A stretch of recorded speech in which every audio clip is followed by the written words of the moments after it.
I'm gonna ask you a question and I'm gonna say, take it away. Take it away. And hello, everybody. Welcome back to another game of SLE. We are into the first week of single elimination. I'm here with Zench for today. Zench, are you excited for these games? Yeah, of course.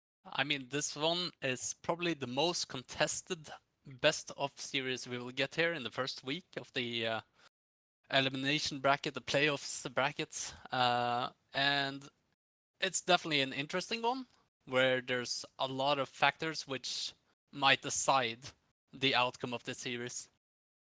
I mean, definitely so. And this is, I mean, in my opinion, gonna set an example and sort of the precedent as well heading into the rest of the single elimination games, which again, 9 out of 10 of the games are being played Sunday. So we'll see which one we actually end up getting live. But for now, for today, it is gonna be Beast Team Esports versus Wacky Race. Beast Team Esports ended week 9 and ended the regular season 10-8. And on the side of Wacky Race, they ended the season actually at 10-8 as well. So the exact same score when it comes to this, which I feel like, well, do you feel like it's an even matchup heading into this? I mean, yeah, it's kind of difficult to just say that it's even and move on. Whilst the teams did have pretty similar book hauls, you could say that Beast team maybe has overperformed or taken some victories that wasn't necessarily expected. And then Wacky Raids also losing some that they necessarily didn't or shouldn't have lost. And Wacky Raids adding Elrat obviously made a big boost to this entire roster. Without Elrat, I don't know where Wacky Raids would stand right now. But like bringing in a support and him claiming the second All Star spot for supports among the league is definitely a player you have to value when looking at the series today. I mean, definitely. So support as well can be such a pivotal role when it comes to games like this, because obviously you having a good support gives you so much of an advantage in lane as well as outside of lane. If you can have those roam timers, depending on the matchup that you have. But do you think Zench for today it is gonna be the support role we are gonna look at, for example, or do you think it is gonna be potentially our cameras on somewhere else? Where do you think the excitement is gonna be? Well, to consider where the excitement should be, I think it's important to just consider the meta. Cassandra obviously being really, really broken in my opinion. And something that Beast Team has in the past, I think 2 weeks, where Miku has picked up Cassandra multiple times now. Uh, I think a champion like Cassandra kind of breaks the meta in a sense where it's not a traditional tank, it's also to some extent a carry, especially with the amount of damage that they just gave to his or like utility that they gave to his kit is like really impactful in skirmishes and is also really frustrating to play in lane against. So I think there's multiple deciding factors. Top lane might be a bit well impactful in terms of Cassandra, whether the champion will go through or if it's going to be banned away. Maybe his case maze now able to play this champion despite not showing it at all during the regular season. And then jungle is a really contested matchup, I'd say. Falianet or Bombalek has not been able to get his Talia for a very, very long time. And I think it's been banned almost every single series since, I don't know, since they played against us, I think. So the jungle matchup is definitely an interesting one, where Bombalek has not been looking great on carries. I mean on tanks, but way more comfortable on the carries. Though the Rumble hasn't really worked out for him, so maybe looking forward to see more Jarvan or Wukong or Nocturne that he pulled out last season, the last match of the season is something we would expect him to play if Talia is just taken away.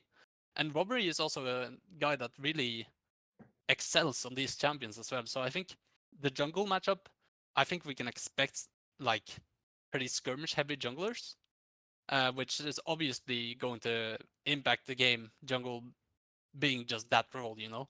Um, Bot lane, however, Büttner getting the third All-Star, I think it confused some people.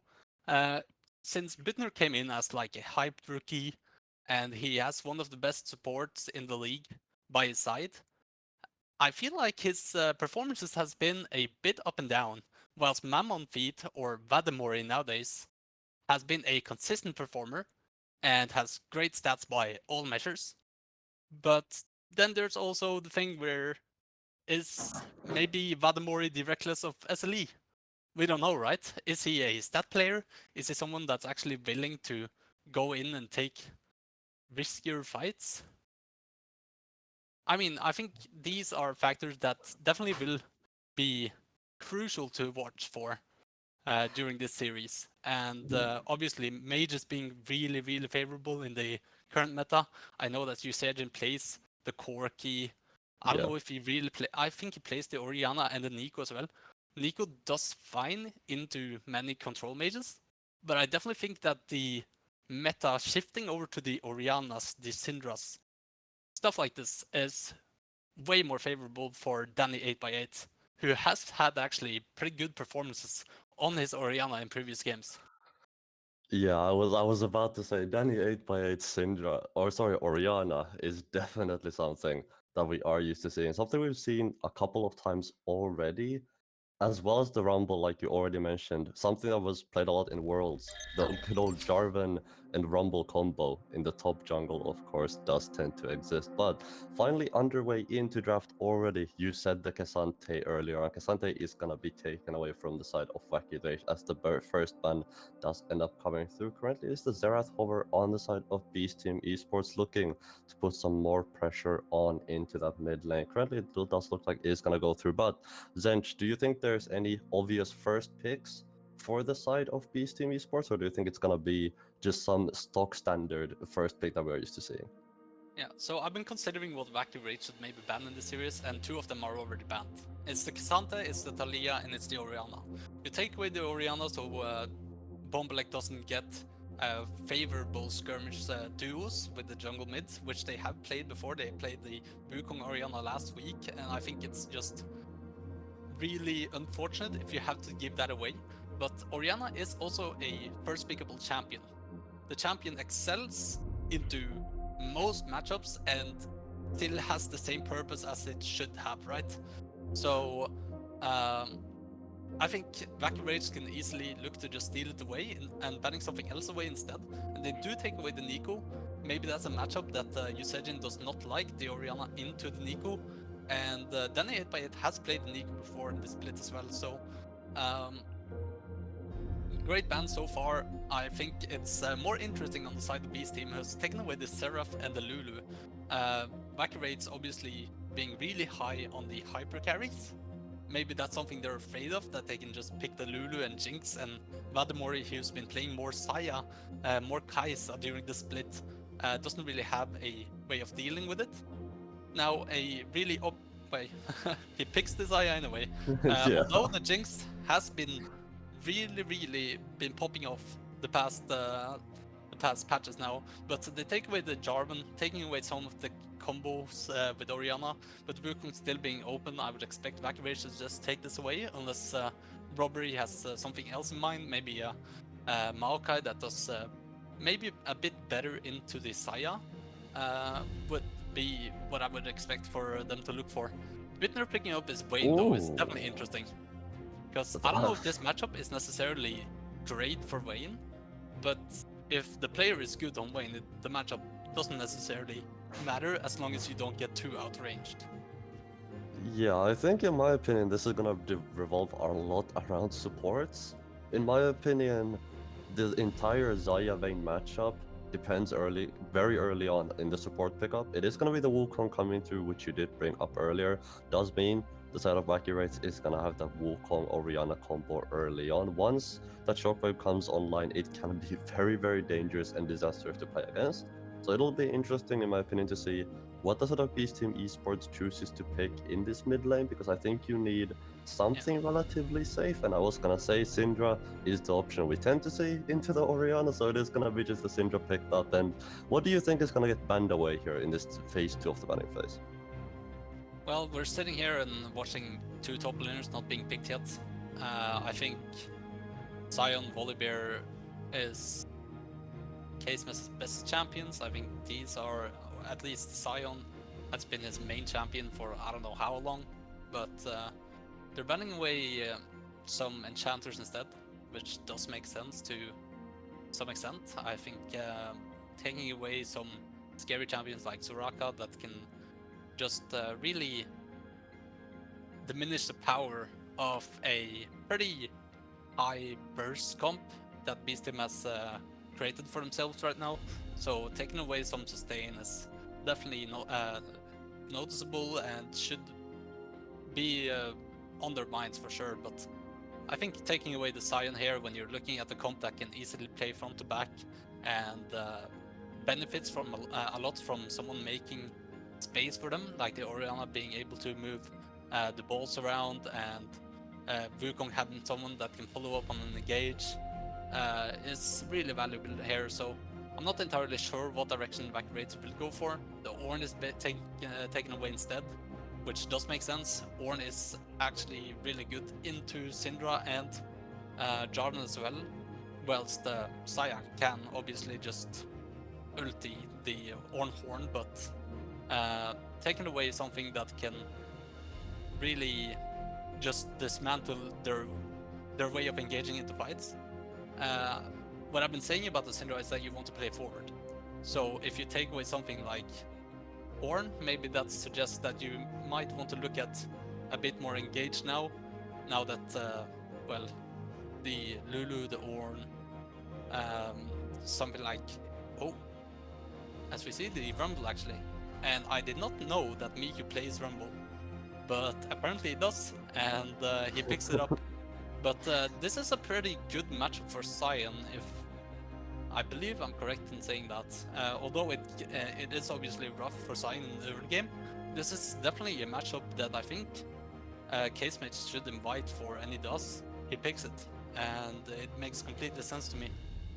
Yeah, definitely. So with Rumble, of course, I talked about it a little bit earlier. The infamous Rumble Jarvan combo where you just Cataclysm into the red carpet. They're just gonna be stuck inside Vayne, of course, as a champion as well. No dashes, which means you can't really get out of it in any way unless you have that flash on you. No Thresh Lantern this time around, gonna be saving you on the side of Vacuum Race. They are gonna lock in the Milio alongside that Vayne. Some great scaling on their side, especially alongside the Orianna. Karma being hovered at the moment for the side of Beast Team Esport does look like it is gonna be locked in, which means there's a lot of AP on the side of Beast Team Esports, and Zaya being the only AD sort of carry and the only AD threat really means that this Zaya is gonna have to pop off, and they're gonna need to make sure on the side of Beast Team Esports that he's gonna be safe. Yeah, I think it also leans a bit into what Beast Team wants for the early game. If they're able to stack up Drakes and stuff early and trying to make Vacuum Rates walk forward in a position where the side of Syndra and Saya and Rumble is just stronger at the earlier points. Let's say if they are able to stack dragons because of the side lane pressure of having a Karma Saya that should theoretically get pushed into the Vayne Emilio, and also the Rumble who it's probably one of the best top laners at the controlling the wave states. Makes a lot of sense to me and opens the map a lot for Bomblek. Yeah, definitely so. And like you said, should have that shove in the bot lane, although it does mean that the side of Beast Team Esports are gonna have to be careful because while you have that shove in the bot lane, if you shove a little bit too much, if you shove at the wrong times, it does mean that the side of Factory Race can look to abuse that a little bit. Of course, you do have those Karma shields and the Karma movement speed to get you out of sticky situations, as well as the Feather Storm on Zaya post 6. But before that, you are a little bit, or you do need to be a little bit careful. Of course, it is the Vayne Milio, so it's not like you have a ton of setup with Vayne Milio and Wukong before you get those ultimates on in. But still, Milio and potentially Wukong, if you get that red buff onto the monkey, you can sort of just beat down the Feather Lady. So definitely an angle they can take a look at, and definitely something you can look to abuse in the early game as well. But for me, I think the side of Beast Team Esports definitely have the more early game focused draft, like you said earlier, pushing the bot lane as well as having a relatively good slash decent matchup in the top lane as well. I think Rumble as a champion is always gonna be fine into just scaling. He's always gonna be fine into playing for those late game states and getting some items under his belt. So I don't think sort of Beast Team Esports are gonna sort of be sad about this top lane matchup at all. And I'm expecting for most of their pressure to be in this bot lane, at least for these early parts into this game. Yeah, I think the pick that should be highlighted here for Beast Team is that they picked the Syndra. Well, Syndra is a burst mage. Nowadays, she does have some more DPS than what she used to with the double Qs and so on, and the true damage on W, the changes to the spear and the passive. Uh, it's a pick that also controls areas. Like you can't just walk into a Syndra. It's basically inviting your own doom if you do.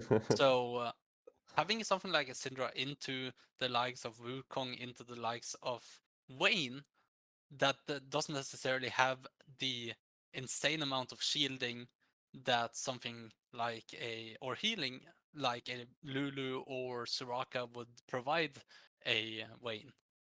I can see it becoming difficult for Bitner to just easily, well, fight these team fights, but it will definitely depend on whether Case Maze is able to bring out the tankiness of Sion, or if Miku will just shut down the Sion in the early game and giving him no space to come back into the game. I think the top lane matchup in this game specifically is actually really decisive for how this game will look, especially with Beast Team that should be favored to get the early stacking Drakes, and I don't know, it might be really difficult for Wacky Raids unless they're able to minimize the damages in the early game from Beast Team. Yeah, definitely. So, and when you talk about zone control a lot when it comes to League of Legends and when it comes to pro play in general, or at least in an organized setting. And definitely champions that you mentioned earlier, things like the Syndra, for example, can give you great zone control. But on the other side, you have things like a Sion. You have things like a potential Orianna ball, which you already talked about earlier. Again, like the Syndra balls, it is not something that you can simply waltz through, especially once the Orianna gets some items. That's definitely gonna hurt if you get hit by that. So I'm expecting for this to be a sort of an organized game coming out from both of these teams, and I'm as well as expecting it to be bloody, of course. With it being single elimination, Zench, it is gonna be a best of five, so we are definitely in for a long time, but we are definitely in for a good time. Yeah, and speaking of it being a best of five, what are your predictions for this entire series? This might Ooh. be a really closely contested series as it's the number 8 and number 9 seed coming out of the regular season. What is your take on the matter? I definitely think it's gonna be close. I feel like both of these teams, you already talked about it a little bit earlier, Zench. You've highlighted how both of these teams can have such high highs, but also quite low lows. So I'm definitely expecting now that it is single elimination. This is when you need to do or die. This is when you can potentially have all the hard work you've done during the regular season erased if you lose this. And of course, after today, we are going to be saying goodbye to one of these teams for at least the rest of the split. And I'm expecting for it to be a close series. I'm expecting, and Zench, I'm hoping for us to get 5 games in. I'm hoping to see some competition. I'm hoping it's not going to be a complete shutout coming out from either of these teams. But I think for me, based at least on this game one draft, and I think it does a lot about how the series is going to go and progress, I'm going to go 2-3 Beast Team Esports. But which way are you leaning towards? Um, it's kind of difficult. I think that the side of Vacuerates just has a slightly better read on the meta. Though Case Maze obviously being really limited in this champion pool, the side of Vacuerate's bot lane in Elrat and Bitner has benefited a lot from the recent patches and might become a thorn in the side of Beast Team Esports. I'm predicting a 3-1 for Vacabraids in this series, and it Ooh. comes solely out of Elrat. And saying that, it actually saddens me quite a bit that Elrat is on something like Emilio that doesn't necessarily have too much um, well agency. Though obviously a well-piloted Emilio can be frustrating to play against, it's definitely nothing that creates advantages by its own. Yeah. So in this game specifically, I'm actually pretty hopeful for what Beast Team has been able to graft for themselves, but it has to be mentioned that Beast Team does not fare well after, well, 4 items, I'd say. When we're looking into the hyper late game of Beast Team here, I don't necessarily see other ways of uh, winning the game than a team fight. There's no necessarily great split pushers on the side of Beast Team. Like they're playing for the team fight, and so is Vacuum Raids. And I think Vacuum Raids side, if they do not fall too far behind early game, should have a great shot at winning this game. Yeah, I'm definitely expecting them to fall behind in the early game, but I think you can definitely bandage it up the wounds that you are gonna take. I think you can definitely stem the bleeding if you play it well enough. So I think they just need to play for that late game that they drafted for and make sure they do end up doing that, as we are already onto the Rift for this game number 1 and potentially the first game coming out from 4 games. And Zench, we are finally in. We are finally underway. And I, for one, am definitely looking forward to this. Definitely looking forward to seeing what Valiant can, of course, do on the Jarvan. Jarvan is known for being an early game playmaker, right? He is known for having the flag, having the drag, especially when you have the flash up. So I'm expecting, like we already said, some early game action coming up from Beast Team Esports. Already seeing Case Mace taking a little bit of poke damage, but especially when it comes to the side of Beast Team Esports, they need to get ahead, right? They've got the Jarvan, they've got the Zaya Karma to push down in the bot lane, although Elrat, Botner, both looking for a little bit of a sneaky play down into the bot lane. The Wap is going to take a little bit of damage, gonna lose half of his HP. He's going to take a little bit of an aggressive trade. The Sweeper has been burnt already, which does mean they should get bush control on the side of Wacky Raids, and you can see Valiant as well. He's going to start out towards that top side, as is Robbery. So both these junglers are going to be pathing into their respective bot lanes, although with Beast Team Esports getting that shove on in, it does mean that they should be the ones who are more under threat. Although, with that level 1 and Wap losing so much of his HP as he did, that might change things. As Usajin as well is taking a little bit of abuse in the mid lane, but does have those cookies, does have a couple of pots as well, so should be all good to go and heal on up. Case Mace as well. And we did talk about this top lane matchup a little bit. Of course, it should be a pretty stable one. I feel like I'm not really expecting any solo kills in the top lane unless there is some jungle assistance. We do see Valiant in the mid lane, potentially looking for a play. Usage does need to be a little bit careful. The wave is frozen outside of the tower, but Zench, we already have some action, already Valiant trying to make a play and is gonna be in the mid lane. Yeah, and I think it makes sense to try to shut down one of the bigger tools of Vacuum's teamfight capabilities. Though wasting some time here, Bombelek. Also, the side of Vacuum surprisingly does get a shove here after the bounce on bot side. So Vanipapour now looking aggressively onto Case Mace, but Case Mace is spacing this relatively fine. I think it almost dies to the minions, but... Oh, wow. That is on a razor's edge, and we got confirmation from Mr. Production Peppa behind the scenes. 6 HP right there on Vapor, so definitely a close one in the top lane. And Zench, I was saying there might not be any solo kills in this top lane, but I think the second the top laners heard, they are looking as hard as they can to prove me wrong. Yeah, I think it's 12 pretty 1 interesting that it was 1 actually HP. 1 HP. Wow. I think it's interesting to see just Savani Papor or Miku's choices in runes here.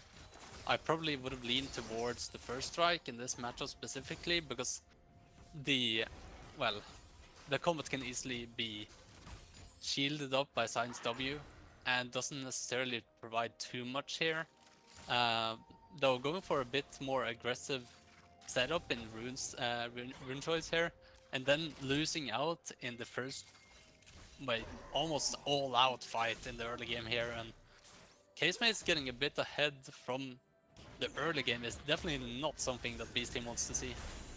Yeah, definitely not, especially when you have the Rumble versus the Sion, although Casemace is taking a little bit of a beating in this top lane, but again, Casemace as the Sion has a lot of HP to play with. All the knockup is gonna get sidestepped there, so does need to be a little bit careful, but is just gonna back on out, so will Kwani Pop, or as the Drake is gonna be looked on here, it is gonna be a Hextech Drake as well, a pretty good first Drake to come in is going to be started up by the side of Beast Team Esports. More action in the top lane though. Casemace is going to fall very low HP right there. It's almost going to get taken out, but definitely very close in the top lane. And first Dragon is going to go over to Beast Team Esports. And Zench, we talked about this team company to get ahead, and that is exactly what they're looking to do.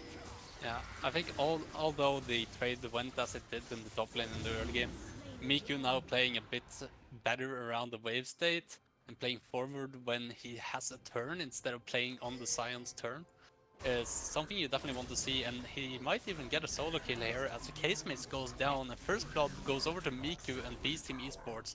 Casemate will not even be able to find a trade here, and Beast Team Esports has essentially gotten everything they wanted out of this early game. Miku now also using the red carpet to try to get this wave shoved, and Casemate does have ulti. I'm curious whether he would actually use it here. I think this wave would actually crash if he doesn't. And I think it might still just crash because he didn't use it instantly. And this is definitely not a good scenario for Sion. No TP and no ultimate against a Blasting Wand, Ruby Crystal and Boots on Rumble is definitely not something you want to play out. So I'm expecting Sion, maybe Casemate find some magic in like just proxying the waves or something for a couple of minutes. Maybe that's an angle for him to go for. But Valiant or Bomblek being wise to the play here, reading that Wukong might still hover on the bot side on the turn of Vayne and the Melio here, and now going for an invade. He does smite early, and that might actually spell disaster for him as Robbery is coming in quickly here. Robbery is gonna be on his way. That's gonna be the blue buff secured by the Wukong. Valiant does have to make a run for the hills, although Chronicle 4 is on the way. So it's an 8x8. Robbery is gonna be stuck in a 1v3, but the clone does get him on out. Beast Team Esports are collapsing, but here comes the Sion. Valiant is gonna get taken out. Robbery is gonna find that kill back. Chronicle 4 are gonna be in a little bit of trouble here. It is gonna be a 1v3. Shockwave is gonna be a free Usage as well. Keep your eyes on this Orianna. The ball is gonna come through. So will the flash. And the 8x8 gonna be under threat to scatter. It is good. It's gonna hit onto 3, but not gonna be good enough. It is gonna be a 1-for-1 mid laner from mid laner at the end of the day. But the kills going to both sides, and I'm not entirely sure who's gonna take those kills. Yeah, Orianna getting a kill and so does Syndra at the end of it, so both mid laners now expanding the flash as well. I would say that Syndra is a bit safer of a laner, and I'm expecting both of the junglers to look at this mid lane matchup now. Two control mages that does not have flash in the early game when both the junglers are about to get ulti. Robbery getting ulti off the kill on the top side here. I wouldn't be surprised if we see some ganks in the mid lane now, especially before the Rift Herald, or if one of the teams just makes a rotation over to the Rift Herald and tries to find an advantage that way. Casemate is finding really good trades in top lane here though, is definitely not something that Beast Team wants to see as of right now. Casemate is even being able to just make him... He should actually back here, but maybe Bomblake is calling for the play here on top side. Swanny for Porno flashing away, and It is Case Mace gonna does fall down here eventually. dive angle. Case Mace is gonna fall, but can he get the kill back? It is gonna be a 1-for-1 in the top lane. Valiant getting himself on the board as well, getting an assist in Herald. It's gonna start it up in the meantime, though. The WAP is up here as well. Both supports making their way up towards the top side. But look at the levels. Elrat level 6, level 5 for the WAP, which means it is gonna be Wacky Raid securing that early Herald. It is gonna go into the pocket of the Wukong Robbery, picking himself that one on up. And Zench, where do you expect for the acceleration to be shown on the side of Wacky Race? Where do you expect for this Herald priority to be at? I mean, I would expect it to go into the bot lane, thinking that the Vayne should get ahead in this game, but I think that's a flawed conclusion. I think that trying to open the map on mid lane is a better outcome for Wacky Race, but Bittner now looking aggressively onto Vadamori. Vadamori using the feathers, still has ultimate. He does pop it on the auto attack of the Vayne, but Vayne does find him eventually, and the WAP is now in trouble. Does still have the flash though, and will just flash away. Dani 8x8 and Palionet now coming in, does have ulti. Usajin does not have flash, but eventually they will just back off. Both teams respecting each other, and Swani Papor now in trouble. Case Mace might actually fall here as well, but he knows his limits, and the level up is absolutely crucial there as well. Meanwhile, in the mid lane, Danny 8x8 is gonna find a kill for himself, since there's action all over the place at the moment, starting with the play on that bot side. Butner, of course, with a great condemn onto Vademori to start things off, and then just goes absolutely ham on the Vayne. Ends up using the Featherstorm on the Xayah as well to try to get himself on out, but Vademori, being a little bit too far in, ends up just getting auto to death. The WAP then gets taken out in the meantime, as Dragon is going to start up here on the side of these Team Esports. Looking for the second Dragon auto game. Robbery is going to be around to see if he can try to stop this, potentially smite steal. His flash will not be available, although Elrat is here as well. And 8 by now is going to make his way over to the team fight. That's going to be the Cyclone coming on in. Now the focus is on the Xayah. Can they find the 2 kills? Yes, they can. The bot lane has fallen. Valiant now going to be under threat as well. And Dragon absolutely gets stolen away by the side of Wacky Race. Valiant still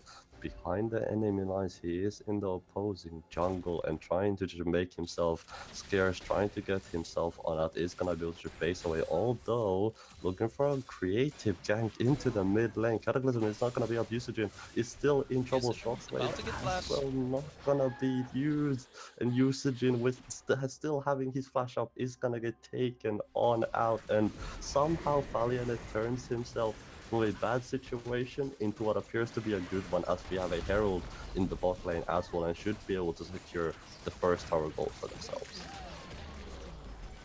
Yeah, and with this, the bot lane of Wacky Raid should also be able to move into mid and gives a bit more options for Wacky Raids here. I must say, really beneficial turn of events for Wacky Raids here. Beast team trying to stay true to their game plan, so to say, but stumbling here on the Drake fight, and Wacky Raids picking up a early dragon and also a lot of kills on crucial members. Now also Sion being really far ahead of the Rumble. I'm not sure what the... As we get a gank in the top lane, Bomblake thinking he can actually fight here, but Usagin has ulti and also flash here. There might be a play here as Usagin just sends it, and it's Valiant now under trouble as he does not have the flag right now, but probably will be backing off and just securing the Krugs. It is just a bonk on the head. Valiant ends up getting himself on out. Connie Papor is gonna fall in the top lane though, ends up being Case Maze, who picks himself up the kill. And like you said, this is exactly what you want if you're Wacky Race, because you have the scaling team comp, you've got the Vayne, you've got the Milio, you've got the Sion and the Orianna. Wukong not scaling like as beautifully as I would argue something like an Orianna does, but still not too shabby at all at the later stages of the game, especially if you can get a good Cyclone in, you can definitely turn some of these team fights around. Danny 8byte looking for a play in the bot lane, does have the ultimate up as well. Usage needs to be a little bit careful. This is gonna turn into a 2v1 very quickly, although Usage is gonna walk on a Valiant now, he's gonna be here as well. That's gonna be Cataclysm coming on in, but Usage nowhere to go, nowhere to run, nowhere to hide, ends up getting taken out all the way to the Sion ultimate in the top lane, but gonna be nothing but some CS picked up for Case Maze, as another Sion ultimate is gonna have to go to waste. Casemaze is actually now looking forward onto the Rumble. Rumble now spacing forward a bit might become a bit of an issue for him, honestly. Casemaze finding the slow eventually, but Swaninpapor is definitely not living a great life here in top lane, and Casemaze should eventually just be able to take this tower in front of Rumble's face, to be honest. Yeah. Rumble just slowly but surely being poked down. Casemaze abusing his W really well here, and just taking favorable trades permanently is something I would have liked to see more of Casemaze during the regular season. I feel like he's had access to his champions and has had good spots where Sion has been good, but I wouldn't say necessarily that he's had a breakout season, so to say. Especially if you're going to focus so hard on these sets of champions and refusing to elaborate, then you need to find value like he's finding in this game. Yeah, definitely so. And Valiant now finding value in the top lane. Casemaze might be under threat. Again, no ultimate on this Sion. He's just gonna get taken on out. Valiant is gonna be the one to pick up the shutdown. Casemaze gonna just try to gather some CS with the zombie Sion, but that is all he is going to get. A little bit of farming in the mid lane as well, but keep your eyes on this objective timers, because 40 seconds out from getting this dragon, this would be the second dragon for the respective teams, and that would mean you would be one dragon away from soul point as well. And we are starting to get into the stage of the game where this is where Wacky Race can start to fight back. We expected for Beast Team Esports with the draft they have to be the ones who are in the lead, but you are looking at a scaling team who's ahead by 2k gold. And I can assure you, Zench, in draft, this was not the plan for Beast Team Esports. Yeah, definitely not. And Syndra also building Crown of the Shadow Queen is a bit questionable to me. I think there was better options. Both Ludens and Leandris would have been better in this game. That's my personal take on it, but it's definitely a rough spot for Beast Team regardless right here. Microwaves being able to completely shut down the Dragon Soul condition here for Beast Team Esports, and they're not even going to contest this as Bombalek has another plan here. Not entirely sure why they're just giving it for free. I feel like trying to find something else of it and standing in mid lane is definitely not something you want to do. You want to find value somewhere else if you really can't fight that at all. Yeah, definitely so, especially when you have a Herald in your pocket, which Valiant has had this entire time, and he's gonna be in the top lane. Can Casemaze hit the high eye in time before he stops this? The answer is gonna be no. Knockup ends up not coming through, as their Herald is immune to that. It is gonna get a tower in the top lane, but I'm not entirely sure how valuable that is, considering this is a tower that was already on sort of in the 300-400 HP threshold, and you use the Herald that ends up getting one dash and ends up getting no other damage onto any other towers. So I feel like that was a Herald that could have potentially been used better if you're not gonna contest the Drake.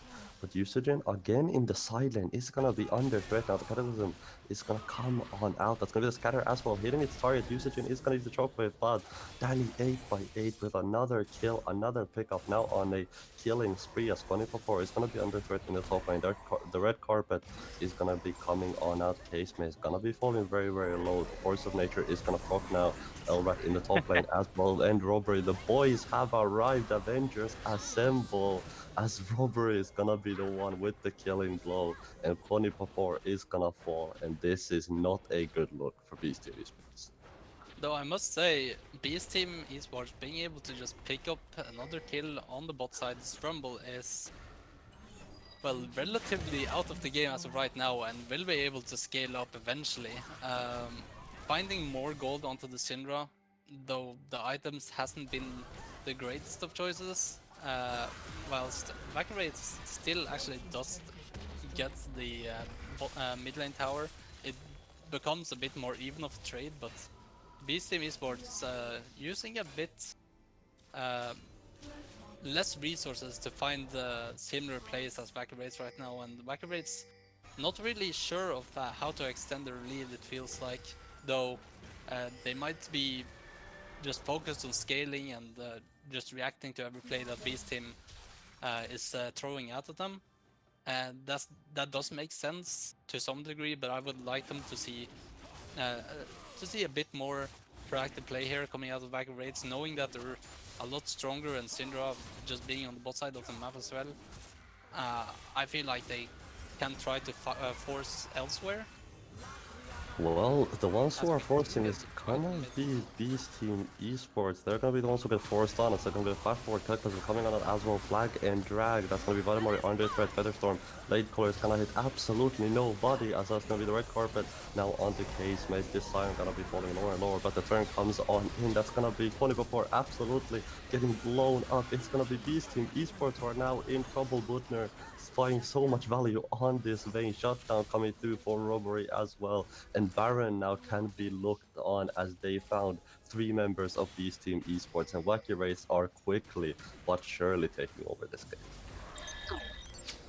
Yeah, and it becomes a bit of an extended fighter. I think Bomblex's play here, just getting the flash out instantly, is fine to some extent, but Vadamori getting a bit caught out here, and Savanipapor getting a bit baited from this fight, thinking that it's still fightable, as they got a flash out of Saya, seems like a flawed conclusion to me, and Valkyrie just benefits a lot from what seems to be a quite of a random fight, but eventually it does translate into the Baron, and Valkyrie is now in a really prime position to just take this game, game 1 here. Definitely so, and I think when you look at how this has gone for Wacky Race, I feel like, in my opinion, they played really well as a team. Of course, they did have the draft that does scale better, and it takes time for that to come online, but even before it came online, I feel like they have done a pretty good job of, like I said earlier, when the game started, stem the bleeding of the early game, even finding themselves in a gold lead at the time, gonna be up by about 5,000 gold as well, with 2 Drakes in their pocket, which, when I look at the draft of Wacky Race, you're looking at a Vayne Milio in the bot lane, you're looking at a Sion in the top lane. This is not what I expected coming out of them in this early game, but as the 3rd dragon is gonna be spawning, I say 3rd dragon because I'm assuming Beast Team Esports are gonna not contest this, but if they do pick it up, it is the 3rd dragon for the Wacky Race. Does put them on Soul Point, Potential Soul as well, and Mountain Soul on a Scion can get extremely scary extremely quickly, especially with the triple Mountain Drake if they secure it.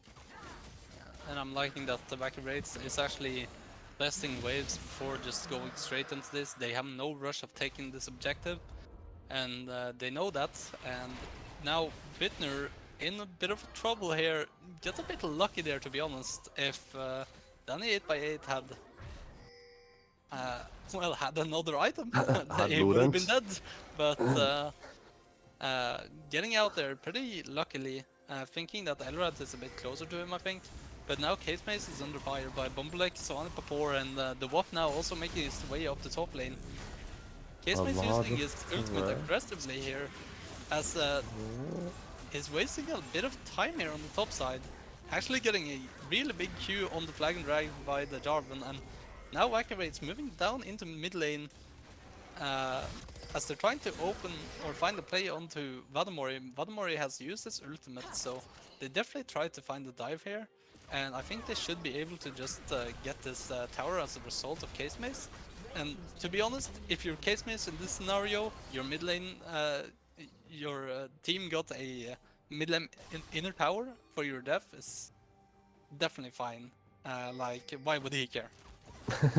Yeah, I mean, you're looking at a Scion, right? Like, he doesn't mind dying a couple of times if his team ends up getting advantage at the other side of the map, but you can see them grouping the bot lane as well, seeing what they can find. Of course, Case Maze on the Sion is gonna have that TP available, so if there's any trouble in the bot lane, he can just TP on in, but Wacky Rays are just gonna end up basing, and the game is gonna end up stabilizing itself a little bit, so Wacky Rays now ahead by 5,000 gold. Wacky Rays the one on Soul Point, and they are the ones who are in prime position to take this game number one. Vademori as well, not having the Feather Storm for a little bit longer means that Xayah needs to be careful in the mid lane, not to get engaged on Case Maze. He should return to the top lane. He's doing what he knows best. He's just split pushing. He says, screw his team, I got TP. If they need me, I can be there. Yeah, and Wacky Raids just playing their comps as it should be. They're taking things slow and finding leads, well, slowly but surely, and there's little Beast Team Esports can actually do here. But if we're looking at Beast Team right now, what is their win condition in this game? As we're getting a dive onto Swampert in the top lane, this might be a bit of an overextension by Wacky Raids, but they're just running them down as Valiant finds a massive cataclysm, and now Wacky Raids is a bit on the back foot here, and Beast Team Esports is able to find a 1-for-1 here, actually a 1-for-0, and should be fairly happy about this outcome. No flash on the Orianna, no flash on the Vayne, no flash on Melio, and only having to use these like even less resources to find this place. Vayne kiting this ultimate out of Sion is what starts this play to become relatively fine for Beast Team Esports. Donny 8x8 finding also a massive scatter of the week onto 4 members, and finally not finding a big cataclysm to follow as well. It's only unfortunate that Vademori isn't on that play if it was called out. I'm not entirely sure if Beast Team had spotted them out in their jungle when rotating up onto the top lane tower. But if he was there, that could have been a massive mistake by Wacky Raids and could have been the way for Beast Team Esports into this game again. Now Usejin might be under fire by Swampert here, as Swampert is moving forward, but Usejin should be pretty fine here. Now also Vayne and Melio moving down into bot lane. It's gonna be the red carpet coming through though. Usujin is trying to just fight this on out L right there to support his mid laner. Swampert gonna be stuck dancing in the alcove, trying to get his way on out. Keep in mind that is gonna be ultimate as well available on Usujin as well. The shockwave is gonna come on through, gonna just finish up the rumble. Being one of the top lane, we do have a Sion ultimate coming on in. That's gonna be the Vayne under the Butner and trying to get his way out of the cataclysm. But who is stuck with who? As Valiant is getting absolutely roasted and toasted with the WAP now, trying to get his way out, making the great run, but he's just gonna get taken on out. That's gonna be an ace for the side of Wacky Raids. It's gonna be another Baron secured. It's gonna be about a 10,000 gold lead. Case Maze TPing into the top lane. Usujin just starting this off with a beautiful alcove dance with Swampert, ends up securing the kill for himself. Meanwhile, the top side, it was a little bit forceful from the side of Beast Team Esports. They just end up completely getting turned on, and Butner just doing so much damage on this Vayne, and he just completely untouched in the team fight, ends up securing everything for his team. It ends up being Robbery who finishes up the kills, but nonetheless, it is going to be Wacky Raids who are in the driver's seat, and they are the ones with, like I said, a 9,000, almost 10,000 gold lead, and they're the ones who are on Soul Point as well. With this dragon being up, this is gonna be a hell of a challenge for the side of Beast Team Esports to overcome if they can do it, and a big, big mountain to climb. Yeah, and if you're Beast Team Esports, you can't lose track of Case Maze. These flanks, alongside Robbery, is going to be lethal no matter what, and Swampert also just inviting his own torture is not necessarily what you want here, but maybe just fishing at random straws at this point.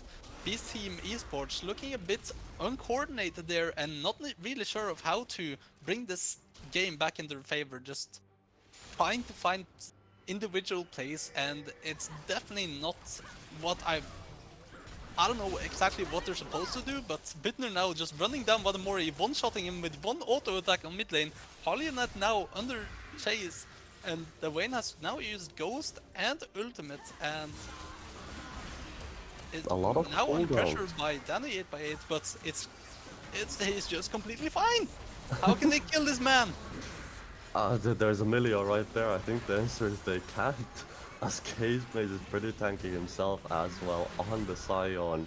You can just see so much health and stats to play with. You can see them looking for the Nexus towers now, looking to potentially end this game. Do you have that one Baron-powered cannon minion? Can they take game one of the series right here, right now? But gonna just opt out of it. Gonna think that they are not yet able to do it. Gonna think that they are gonna do it at a later date as well. That's gonna be a cancelled back attempt from the WAF, but with the shield on Case Messi, it's gonna be just stopped and is gonna net into absolutely nothing. And so far the game stayed very much in favor on Wacky Raid's side. 9,000 gold lead for them.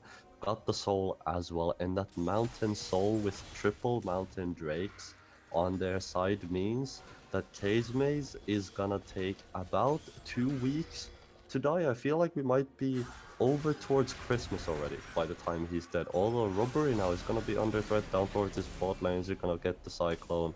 He's gonna get the clone, sorry, on out, and he's gonna be completely safe. Case Maze again, another ultimate to pretty much nothing, but that's just the story of this game and just zoning the entire side of Beast Team Esports. And Butner, he's been chilling, looking for objectives, looking for towers, and definitely doing what it needs to do.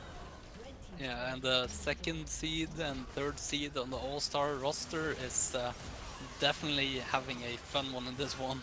As Vadamori has had a bit of a struggle this game, not gonna lie, and it might go to criticize a bit of Beast Team's preparation and understanding of the meta that has shifted to some degree to favor a bit more hyper carry oriented bot laners. And now we get a fight, and Robbery is on the back line of the entire squad of Beast Team. Now Kisame is going in with the ultimate, and that's a bomba if I've ever seen it. And now Kisame is also prepping the Q. Will not connect, but Falionet does fall down as well, and it's a complete wipe for Wacky Raids. Aces Beast Team Esports, and they're moving up 1-0 in the series. Wacky Raids end up taking game number one in a dominant fashion, to say the least. I feel like despite their draft going or being the draft that's better in the later stages of the game, even early on, I feel like they had such a big advantage heading into this. I agree with you, Zench. In my opinion, it did just look like the side of Wacky Race had better preparation heading into the series, at least in this game number one. So what are you looking for the side of Beast Team to potentially change heading into this game number two? And what are some things you would like to see from them before we head into the break and take a little bit of a pause before this game two? Yeah, I think they need to find ways to answer these champions coming out of Case Maze. I did mention it as a deciding factor, and I definitely think that it was in this scenario. I think if Bombleg does not have to spend this amount of time to try to cover for his top laner, is definitely something that you want to see out of BSM Esports, and trying to play a bit more for Vadamori, who has been a standout player during the regular season, who has been a crucial player for Beast Team Esports in every single win they've had. I Yeah. think that's something you have to look at least. You need to find a way, and if you can't find a way, God's sake, just drop the ego and ban it. Yeah, definitely. So sometimes you need to just face facts. And the fact of this game number one is Beast Team Esports, in my opinion, completely outclassed. And we're gonna have to see if Wacky Race can keep it up in game two, whether they can keep the streak going, whether it's gonna be potentially Zench that quick 3-0 for today. But so far, we're going to take ourselves a little bit of a break while we get ourselves set up for this game number two of this best of five series between Beast Team Esports and Wacky Race. Game one, going to Wacky Race. Don't go anywhere.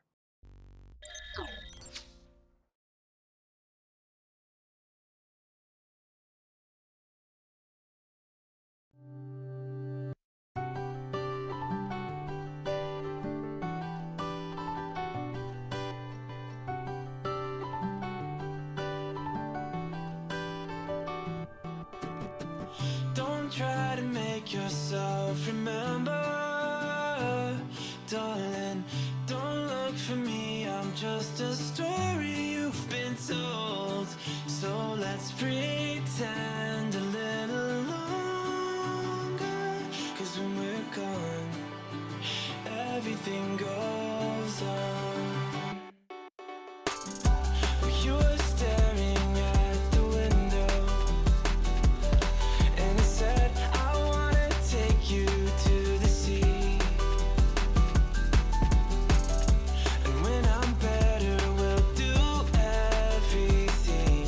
I gotta stop making promises I can't keep. But if I was gone tomorrow, won't the waves crash on?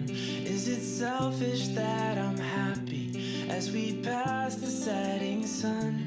Someday I'll be overcast, but you won't have to cry, 'cause we'll do the grieving while I'm by your side. I said, don't try to make yourself remember, darling, don't look for me, I'm just a story you've been told. So let's pretend a little longer, 'cause when we're gone, everything goes on.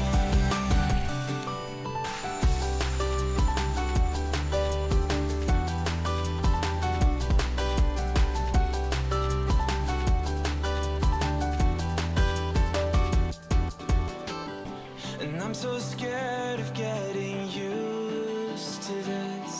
All the vines that keep you tethered in your room. Well, someday both of us are leaving here, but for now I'll just bring this sea to you. Will you meet me in the daylight like we did before? Then I felt you on my shoulder, and you weren't suffering anymore. You said, I'm sorry that you worried, but don't apologize.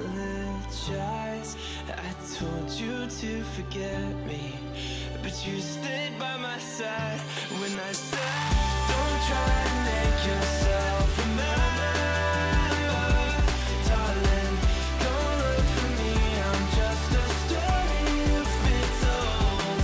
So let's pretend a little longer, and when we're gone, everything goes on.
Welcome back, everybody, to game number 2 between Wacky Race Beast Team Esports. Wacky Race currently 1-0 up in our best of 5 of the day. And Zench, I know I asked you this before the break. You said you wanted to see some changes on the side of Beast Team Esports, but you also expected, or you also predicted a 3-1 or 3-2 for Wacky Race, I believe. So far your prediction definitely coming to fruition. Yeah, I believe I said 3-1, but Wacky Raids coming into this next draft now. We're jumping straight into the action here. Here at SLE, it's always on, on fire. And right now we're getting 2 bans. That was the same as last time around. And Beast Team Esports now has the K'Sante open, and they do pick the Neeko instead, and I have no clue why. I like how you say the K'Sante is open and they just quickly look in the Neeko before we even have the time to talk about it. And yeah, I'm a little bit confused as to this first pick Neeko. Of course, it is a flex pick.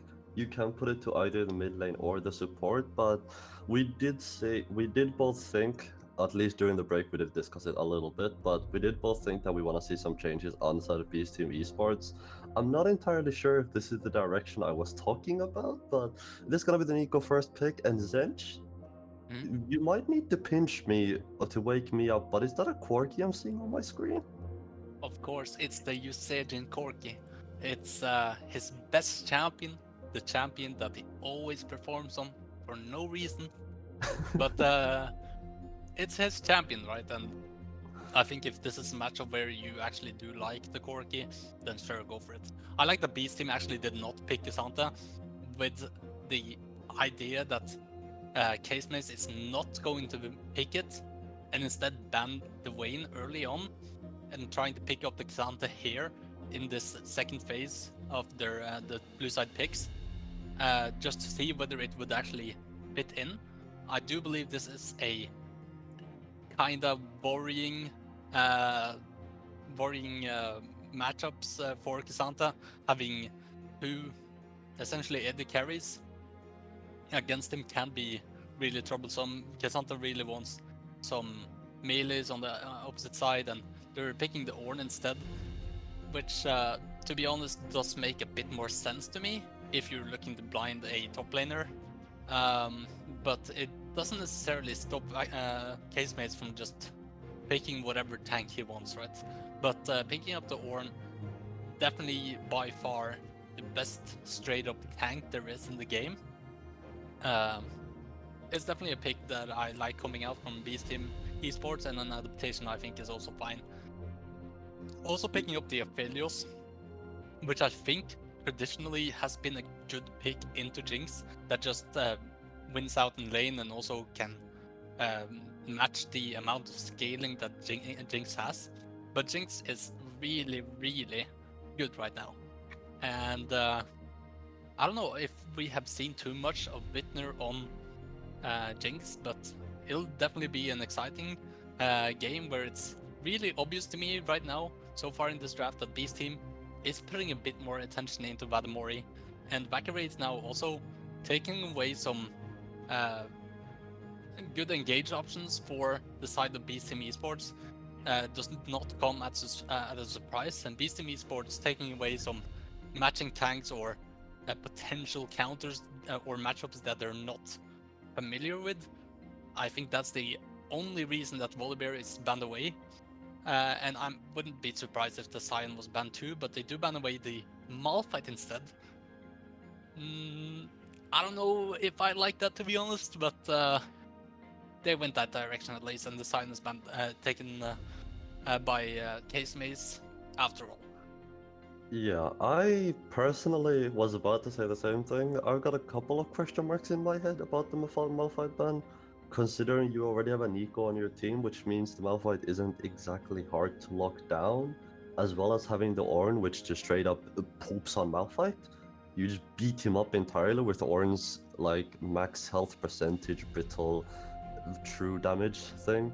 So definitely, I think to me it's a little bit confusing coming out of Beast Team Esports, but we do talk about adaptations a lot when it comes to sort of best of threes, best of fives, and so far we are seeing adaptations which I like to see, as the Vayne did get banned in that first rotation, as Janna being covered at the moment for them, and definitely something that we don't see often is the Aphelios, and like you said it yourself, Zench, it is a very good answer into the Jinx. You can match the range of the Jinx with the green gun, but you can with the red-white combo also match the DPS of the Jinx, so definitely a good pick coming through Beast Team Esports. Whether they can pilot it to the level that you need to be able to at this stage into the split is another question entirely, which we're gonna have to wait until we're in the game to see that. But it is gonna be Soraka alongside the Aphelios. A lot of sustain in this bot lane for both of these players, and it's gonna be the Maokai. However, at the one should be locked in here. It's gonna be in the jungle, and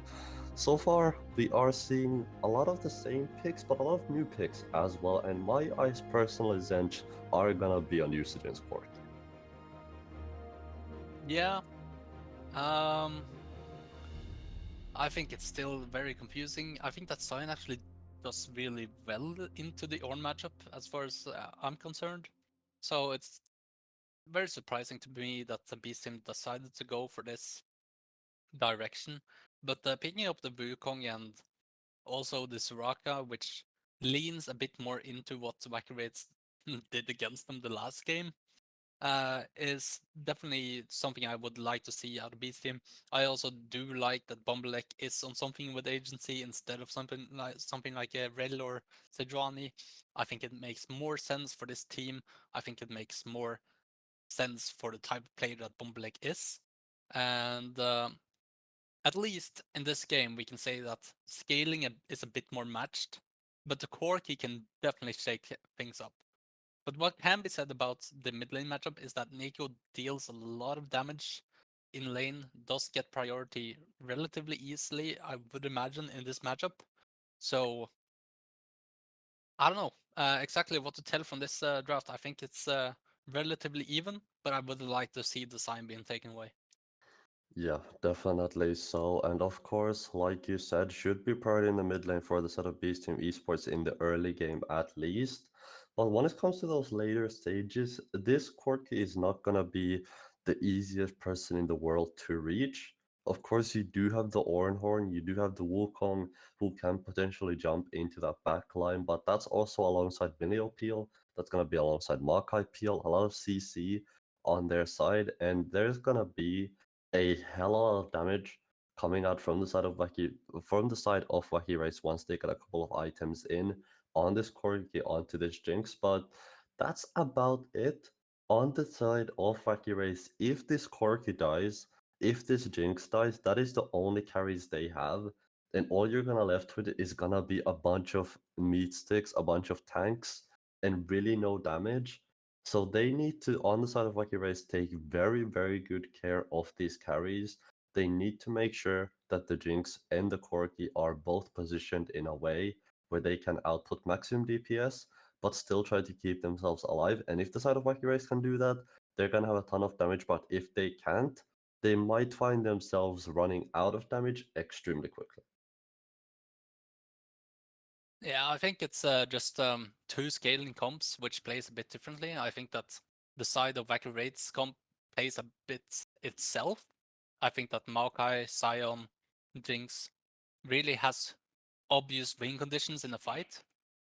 And the Beast team has a bit more agency and a bit more tricks they can use to counteract, like the Maokai ulti with the Wukong clone. And there's definitely things that Beast team can do in this game. But it completely depends on the level of play we can expect here. And I've been personally saying that going champions that plays themselves a bit is definitely something that we do benefit a lot from. Not saying that we can't play the more skilled champions, but there's definitely been instances during the regular seasons where teams have faltered due to uh, well, the floor that you need to be at who executes certain champions proficiently. And like seeing in Aphelios, seeing Wukong in a decent matchup, but it's definitely easier for Maokai to just play out. So Yeah.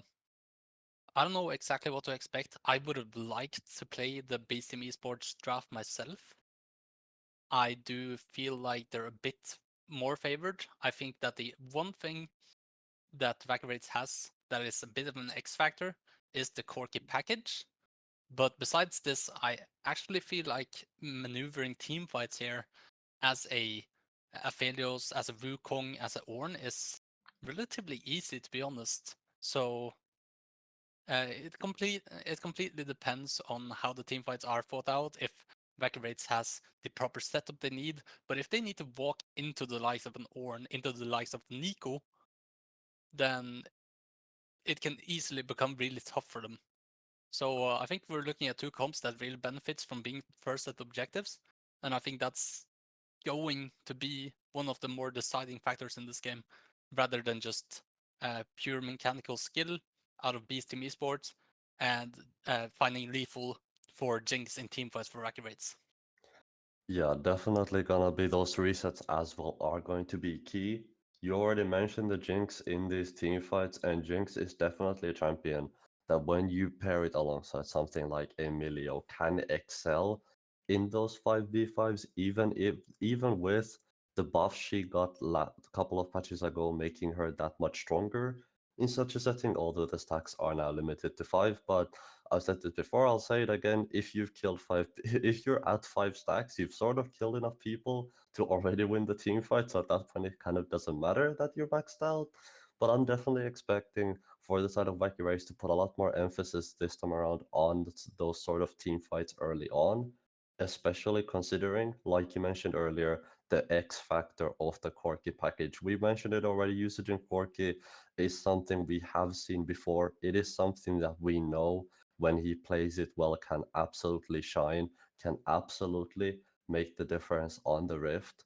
And in my opinion, that is what the side of Fucky rates are gonna either shine on, or it is going to be the sword that they fall into, because that is, in my opinion, a lot of their zoning power comes to the Corki package. It is gonna be really hard for an Aphelios, it's gonna be really hard for a Wukong to just straight up walk through a package without taking a hell lot of damage. And at that point, you're gonna be shut up by Corki rockets, you're gonna be shut up by Jinx rockets as well. So in my opinion, all of our eyes are gonna be on usage, and all of our eyes are going to be on the package usage, as well as these early game junglers. Maokai as a jungler is a champion that can do so much damage in this early game, especially when you have no escapes on things like Aphelios, on things like Aniko. So definitely I'm expecting for some early game pressure, despite them having a scaling comp on the side of Fucky Race. Yeah. I will actually make a small caveat on my opinion of the Sion and Ornn matchup. I do actually believe it's Sion's job to make the life of Ornn pretty miserable. If the Ornn do eventually just get the XP, the champion scales really well off just getting XP.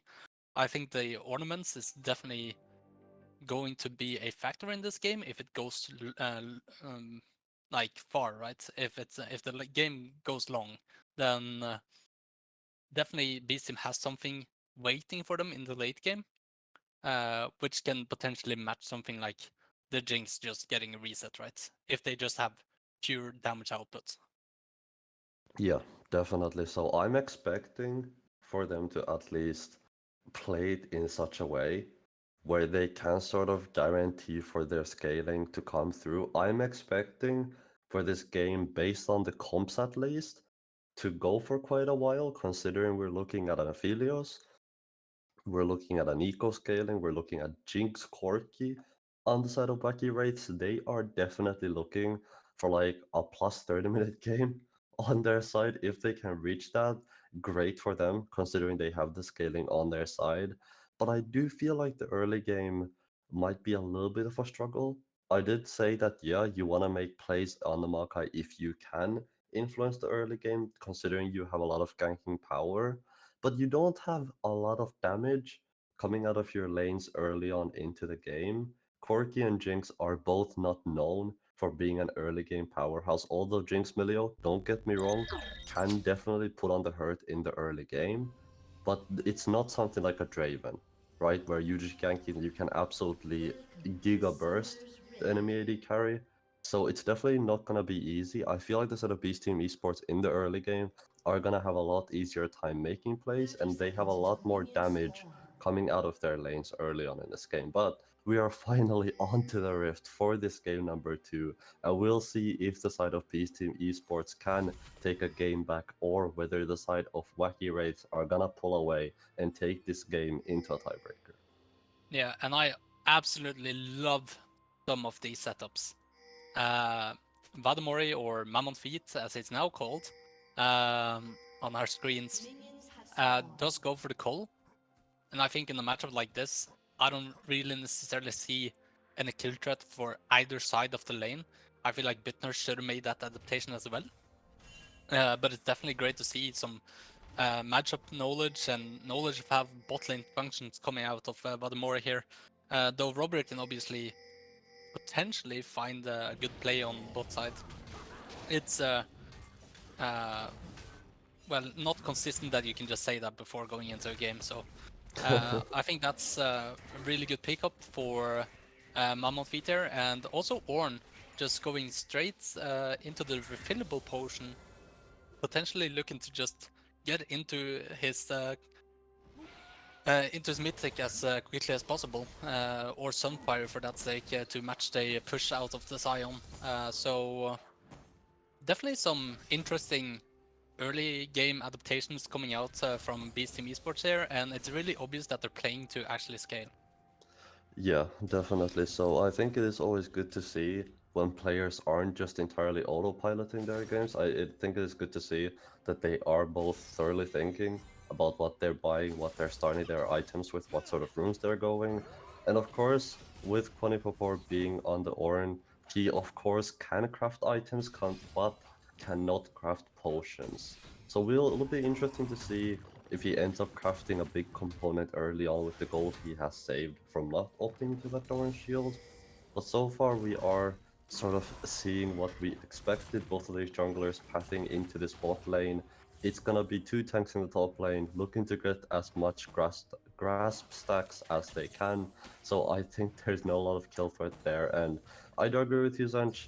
I would have liked to see Butner go the call personally as well, but this D-Blade is gonna give him some early power, so if there is any fights early on in this bot side, you do have a lot more HP to play with if you are on the Jinx. Yeah, what could be said about the entire thing of going cool instead of Doran's items before is that Doran's blade wasn't at all as strong as it was now, or is now. So the D-Blade is definitely a really strong early game item that a lot of champions can benefit a lot from. But as we can see right now, I don't necessarily see it too much besides just Jinx getting a bit more push in the lane. Yeah, definitely no action so far. You do see already a lot of CS coming to 4-man and Feet, although Quanipopor taking quite a lot of damage for himself, and there is the crafted Doran shield early on to give him some of that extra regen, to give him some of that extra sustain in lane. Of course, taking already a lot of damage before getting the D shield, so definitely not gonna help as much. He's actually very low on health and mana, which is a little bit concerning. Of course, since you did mention that Sion should beat the Ornn fairly heftily in this matchup, which so far definitely is coming to fruition. And first Drake coming up in 30 seconds as well. You can see both junglers at the top side of the map. So I feel like that Drake is gonna stay in our map, and it is gonna stay up for at least the foreseeable future. Surmised to be a first blood in top lane. What? K-Space does pick up the solo kill here. Svanipopor not respecting the crash here on top side. I was about to say that I actually did like the way the Ornn played out the early game by using the refillable at lower health. So he actually maximizes the amount of value you can get out of the Doran shield. But taking a bit too much damage in the early game definitely spells disaster for the Ornn, and Not respecting the crash there is a crucial mistake, and Casemaze comes out of the lane despite a pretty good tactic here coming out of Svanipapor being completely safe, as you said, and is now under trouble. Big Pop Blossom coming on in. Danny 8x8 does end up finding the ultimate, and the side of Wacky Wraiths end up getting a little bit caught there, and Beast Team Esports said, we didn't come here to play in this game too, we are gonna hit back early on. And you talked a little bit about the first pick, Nico, not making a lot of sense, but Danny 8x8 definitely showing us why it was worth it. We have a little bit more trading in the top lane as well, but I'm not expecting for any solo kills to come through, although Casemaze already found a solo kill earlier on, so yeah, I feel like anything can happen. Yeah, and Danny 8x8 actually hitting level 6 on the 530 wave is. It means that he hasn't lost any XP in mid lane, and they find the play when Yusejin was still level 5, and find the kill onto Yusejin. Now Casemaze stepping forward, does have the ultimate, will not use it yet, but playing on the wave a bit more, and he ultis onto the Ornn, and the Q comes in. Oh, Svanipapor just barely gets away from it, flashes away, but Casemaze definitely showing some of the strengths he has in this champion. definitely. So that Sion Q as well, right on the edge of being hit. Although Valiant is in the top lane, so Casemaze, I feel like might be in a little bit of trouble here. Remember, no ultimate was used earlier on. Flash is gonna be on cooldown as well. This should be a dead Sion. Casemaze gonna get knocked up as well. Kill donated over to Valiant. The monkey got himself onto the scoreboard. Already 1 kill, 1 assist in, and it is gonna be Casemaze. Gonna probably have to burn the TP as well to get himself back into that lane, and the side of Beast Team Esports are once again going to hit back and show what they are made. And unfortunately, Miku or Svanipapor did stay around for that cannon wave without TP. So what you have to do against Sion, because of how he functions with TP and having ultimate on rotation, means that you just have to base. You cannot stay in lane greeding for an extra minion, greeding for an extra wave. It will spell disaster. So although Casemaze died there, if he's able to just make a freeze happen here on top side, I'm not entirely sure of how the situation is looking. If the production could maybe just have a look at top lane. Yeah, as that's we can see now how rough this will eventually become for the Ornn. What can be said though is that the Ornn did actually go for the Bami Cinder, which doesn't necessarily help with keeping lanes, lane states, but definitely not the situation that Casemaze is mad about. Yeah, definitely not. And speaking of build adaptations, we talked about a little bit earlier on as well. Casemaze did end up buying that cool. That is gonna actually be a jumper down in the bot lane. Ghost is gonna be put as well. Wap now gonna be under threat. Valiant is down here as well. Elrad is gonna make sure Butner stays alive. Ghost is still gonna be popped, so Butner can definitely chase this one on down. That's gonna be the shot. Zap coming in as well, and with the heal coming out of the WAP should be able to keep his AD carry on alive. That's going to be 2 people tanking the Makai ultimate. Although Twisted Advance is going to be available as well. This could be a potential dive coming on in. No help coming in anytime soon from the side of Beast Team Esports. Valiant is going to be in this bottom side, but just looking to cover the Jinx, making sure they get this crash in. And Zench, that could have been very bad very quickly. Yeah, I think Vacaray is just respecting that Soraka is likely to hit 6 on that wave, as he does actually get the wish on the first minion that crashed. So diving there would not be a good scenario for Vacaray, but Butner just using Ghost and Beast Team Esports using no resources other than Wukong just being there, as Valiant has now tempo on the Maokai no ulti. Keep that in mind, as this might become a pretty good fight here, coming in here from Beast Team Esports. Cyclone coming through as well. Valiant's not gonna be under threat. Casemaze ends up finding the kill on in the WAP, making himself over to the top lane as well, but couldn't influence the game. Rift Herald gonna be started up as well, and it just ends up getting a kill back again. This has been blow for blow, much more even game so far than we have had before, and that's just gonna be the clone, guys. Don't get fooled. Danny 8x8, he's just having a little bit of fun in that mid lane. Yeah, and of these 2 games now that we've seen, Elrath is really, really good at making these rotations of the Rift Herald. As we see the draft once again, splendid. And the play comes in here from Fallianet, reading the movement of Casemate a bit, well, questionably. And now Elrath moving in first. You can see how early he is actually to this play, and keeping Casemate alive here with the ultimate. And despite it being a pretty high tempo play for Beast Team Esports, Elrath is just there to cover, and Vacuum just knew better.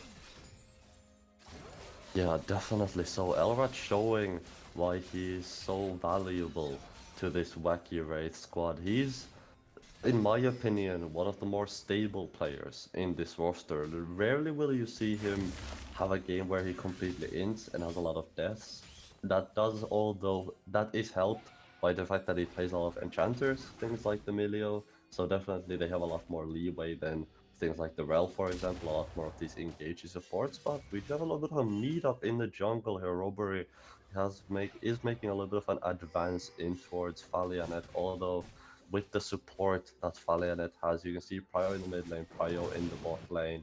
He is just gonna move on out on the Maokai, and he's just gonna move towards that Drake. It should be the second Drake of the game for them if they can get this one on up. Looks like there will be no contesting from the side of Beast Team Esports, and does mean they will be one Drake off of Soul Point. With the Cloud Soul being open as well as mid up, Ghost Pop from both AD carries down in this bot lane now. Mammoth being hurt here. The WAP is gonna be the one under threat, but have they gone too far? Burberry under tower, Twisted Advance getting a little bit too excited there. Butner now gonna be under threat, but could be the package coming on in as well. Can Usajin make the difference here? The WAP going on in, that's gonna be Pop Blossom coming in. Danny 8x8 finds absolutely everybody. That was not the WAP, that was the Nico. And Wacky Wraiths get absolutely demolished in the bot lane. Yeah, and it's absolutely massive for Beast Team Esports. Danny 8x8 finally coming in here, and Vacuum Raids just doesn't seem to have the amount of damage necessary to kill this bot lane of Beast Team Esports. Robbery just being baited in, and Fallianet is just waiting there, sitting there and waiting there, and the Moonlight Vigil comes in, hits 3 of them with the blue gun.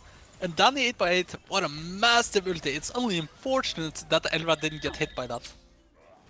Yeah, definitely. So Elrath making out by the skin of his teeth, and Robbery again in this bot lane looking to make the difference. You can see on the side of Wacky Wraiths, they've definitely found their win con. They know exactly what lane to play around Herald. It's gonna be popped as well, could potentially look for a dive. They need to be careful because Danny 8x8 does have Fayo in that mid lane. If he does choose to move, he will be there first, although they looks like they will just get the crash, look for some plays, head on out, but this Jinx Zench is getting richer and richer. Yeah, what could be said though is that with the Aphelios having the cull earlier and also now having 2 kills, I do believe he's actually in a pretty even, if not ahead, of the Jinx. Though what can be said about this game so far is that Wacky Wraiths have been a bit better at utilizing their timers to find objectives. As we now see another fist fight in top lane, assuming this should lead to nothing, hopefully. When I see Sion and Or smack each other, that's generally what I assume as well. Although we've already had one solo kill on the top lane earlier on, so I wouldn't put it past either of these players. But they should have another one. I can't keep the mid lane. The Valiant are gonna find the cyclone onto Usage, and Population is gonna find the edge onto the Quirky, and Valiant ends up getting the finishing blow onto Usage in the mid lane. He is gonna find some meat. He is gonna find the kill. Elrath now again looking for the poke down in bot, but Casemate has such an advantage over Quanipopor in this lane and definitely knows this matchup from what we've seen. Yeah, and the silent benefiter of a lot of these plays have been Bomblek, as Kismet is now ulting out of tower range, potentially getting close to actually dying to the tower there, but Swanipapor sitting on the tower as he should be. I don't know exactly how the experience situation is looking for the Ornn, but he seems to be doing pretty fine and is on tempo with the other lanes here in terms of experience. And Danny 8x8 have been so good so far this game. Yeah, definitely so. And I feel like, in my opinion, Danny Ahibite is one of those players where when he has a good game, he really has a good game. As the junglers are gonna meet in the top side, Robbery gonna be under threat now. It's gonna be the Twisted Advance coming to try to keep himself alive. While Connie before with the TP joining this fight, getting into the fray. Robbery now should fall in the mid lane. Yes, Danny 8x8 finishes that kill on out. Usage does make his way on out though, but again, Beast Team Esports find another kill for themselves. 5 kills up, 1,300 gold, and slowly are getting these leads on in WAP now. Gonna make a run for the hills. My man Feet is again just getting poked out by Butner, and this Jinx, like you said it earlier, Zench, might have so far been in a deficit, but Butner definitely playing like he knows his champion. Yeah, definitely so. And Vadamori also farming really, really well here in bot lane. Up 24 CS as we're looking right now. And doing really well on the Aphelios, despite it being a pretty difficult champion to pilot. And I'm curious to see if it's able to actually use this character in a team fight. I know that it's probably one of the more skilled champions as an ADC can play. So will definitely be interesting to see. Bomblek chasing the small wolves here as the map is a bit of a stalemate right now, but Vacuumrate's moving in first here for the dragon and potentially inviting Beast Team for a contest here. But Shizergen is backing and might have his package ready for this one.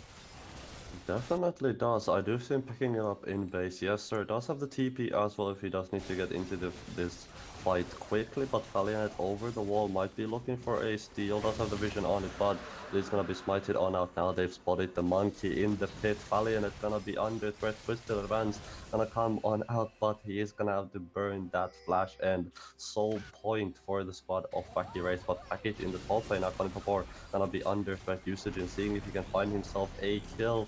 Connie Papor takes a tower shot, but the Ornn ends up living, makes his way on outside. Ultimate in the mid lane though, Maze just gonna be looking for a little bit of poke damage, and in bot lane some more action as Robbery gonna be under threat now. Falenet ends up finding him in the wrong side of the jungle. Butner gonna be around to give his jungler a little bit of help, but a solo kill in the top lane. Usage ends up finding Connie Papor at the end of the day. Butner now getting excited off the tower takedown, but Danny 8x8 played another big top blossom coming on through, and Danny 8x8 is absolutely, like you said, Zenj, on fire this game. Yeah, what can be said though is Vacuumrates does find some advantages elsewhere. Whilst it is a good kill and a good play, it doesn't necessarily lead to something that Vacuumrates should be caring about. Besides their hyper carry being a bit behind it as of right now, compared to the Aphelios, who's sitting on 2 items already. I don't know if they really mind the situation on the map right now, having taken down the top tower and got Usejin a bit gold, so he can get back into the game again. And now, as the tower on mid is also low, they might be looking to just force on the mid, but Bomblek sees the play happening and is trying to cover for the side of Beast Team Esports in mid lane. Yeah, both teams looking very aggressively for a play Mammon feed now. 2 items, Stormrazor and Gale Force both finishing up usage now. Gonna be looking for some poke damage. It's gonna be the Soraka under threat, but Danny 8x8 ends up getting knocked the wrong way. Mammon feed finds the first kill of the fight. Keep your eyes on this Aphelios. He's got the Shurikens to play this out now. Butner gonna be looking for a little bit more damage on in, but that is the clone. Only thing you get out of that are some lethal tempo stacks, and Mammon Feet again just being the zoning tool they need to dissuade the other members of Accurates to not step forward, and it is Beast Team Esports who end up finding another kill for themselves. Yeah, and Vacuum just seeing the amount of chakrams on Aphelios backing off instantly. But Beast Team Esports finding another pretty good play. Vacuum maybe a bit too trigger happy here, as Beast Team Esports is benefiting a lot from just this mid standoff, but I have no clue why we're A-ramming at 20 minutes. Yeah, both teams look a little bit lost right now, I'll be honest. We do see all 5 members in the mid lane, and a lot of side lane XP going to absolutely nobody right now, which, like you said it yourself, Zench, is a little bit confusing, but we do see both teams finally heading back into their corners, heading back into their side lanes where they are meant to be. 2 Sorakas on the map as well. I'll let you guys guess which one is which, as Danny 8x8 is having a little bit of fun down in the bot lane, but so far, like you said, Zench, a little bit more of a stalemate. The game has calmed down a little bit more. So, at the moment, who do you think, or who would you benefit so far to get this Drake? Because Soul is gonna come up in a minute, and if Accurate can secure this, it is an early Cloud Soul and about a 26-minute Elder Dragon on the map. Yeah, what can be said is that Cloud Soul is actually pretty good for Vacuum rates in this game, not gonna lie. It's pretty monstrous, but Vacuum rates being on the map a bit earlier here, trying to find, as they find Butner in the mid lane, and he's just completely popped. Gale Force Aphelios, there you go. Butner ends up absolutely misstepping. I'm not entirely sure what he was doing over there. Baron now gonna be looked at by the side of Beast Team Esports. Can they pull this off? Keep your eyes on Mammon Feet. He's got the red gun, he's got the blue gun, he's got all the guns he needs. Danny 8x8 with the flank. As well, you can see he's behind enemy lines. Case Maze stepping up a little bit further on in 7,000 on this Baron, health getting lower and lower. Mammon Feet has red white. This is where you do not fight. Usagin now gonna be under threat. They're looking for Case Maze, looking to take down the Scion. Ends up trying to ult out, but it just gets stopped. Usagin not having the damage quite yet to do anything in this fight. Danny 8x8 with a flash forward is gonna find the CC, is gonna find the kill. Valiant with the finishing blow is gonna get that one Look off. at the Robbery. chakrams! Look at how much damage Mammon Feet is doing. This is why you do not fight when there is red, white, and Robbery is gonna have to make a run for the hill. So will Elrad and the rest of Vacuum Rates, as it's gonna be at least the Baron stops for the side of Beast Team Esports, but at what cost as 2 members end up falling? Yeah, and I think it should end up with Elrat just poking the mid lane tower here, and Dragon Soul stacking being a bit denied here from Beast Team Esports, and it's definitely what they wanted to do. I was really surprised Bittner was actually found there in the mid lane, but they do find him and they go for the Baron instead. Now, Vacuum it's actually turning their heads towards the Baron themselves, but 2 of their members are not there yet, and Swanny Papor can just walk in here. Yeah, this is a strange call coming on, and I must admit, as it's gonna be the WAP who ends up getting taken out 1-for-1 in the back line, though. Case Mate's gonna be looking for another kill. Valiant gonna be very, very low, but ends up making his way on out now. Danny 8x8 again looking for more blood, looking for more kills. Butner ends up finding a reset. Can they get more kills onto the Jinx? Danny 8x8 with 2-man Pop Blossom in the back line, but it's not gonna be enough. The members are just not there. The damage is, and Butner finally is online as they turn their heads towards the Baron, but Mammon Feet, he has flash, he has ghost, not a lot of mana, not a lot of health to play with, but the Gale Force forward. And Zench, you asked earlier whether you can pilot this champion, whether Mammon Feet has the skills later on in this game, and he is showing that he does. He's the GOAT! Ah, ain't no way that just happened. The Mammoth Feet just knows that he can find them there. And it's such a good play because it just stops the Baron completely. Wacky Raids trying to play on a really, really weird timer. I think the only reason that it kind of went bad for Beast Team Esports was because Vanipapor went too far too early. Now Caseme is looking onto the WAP.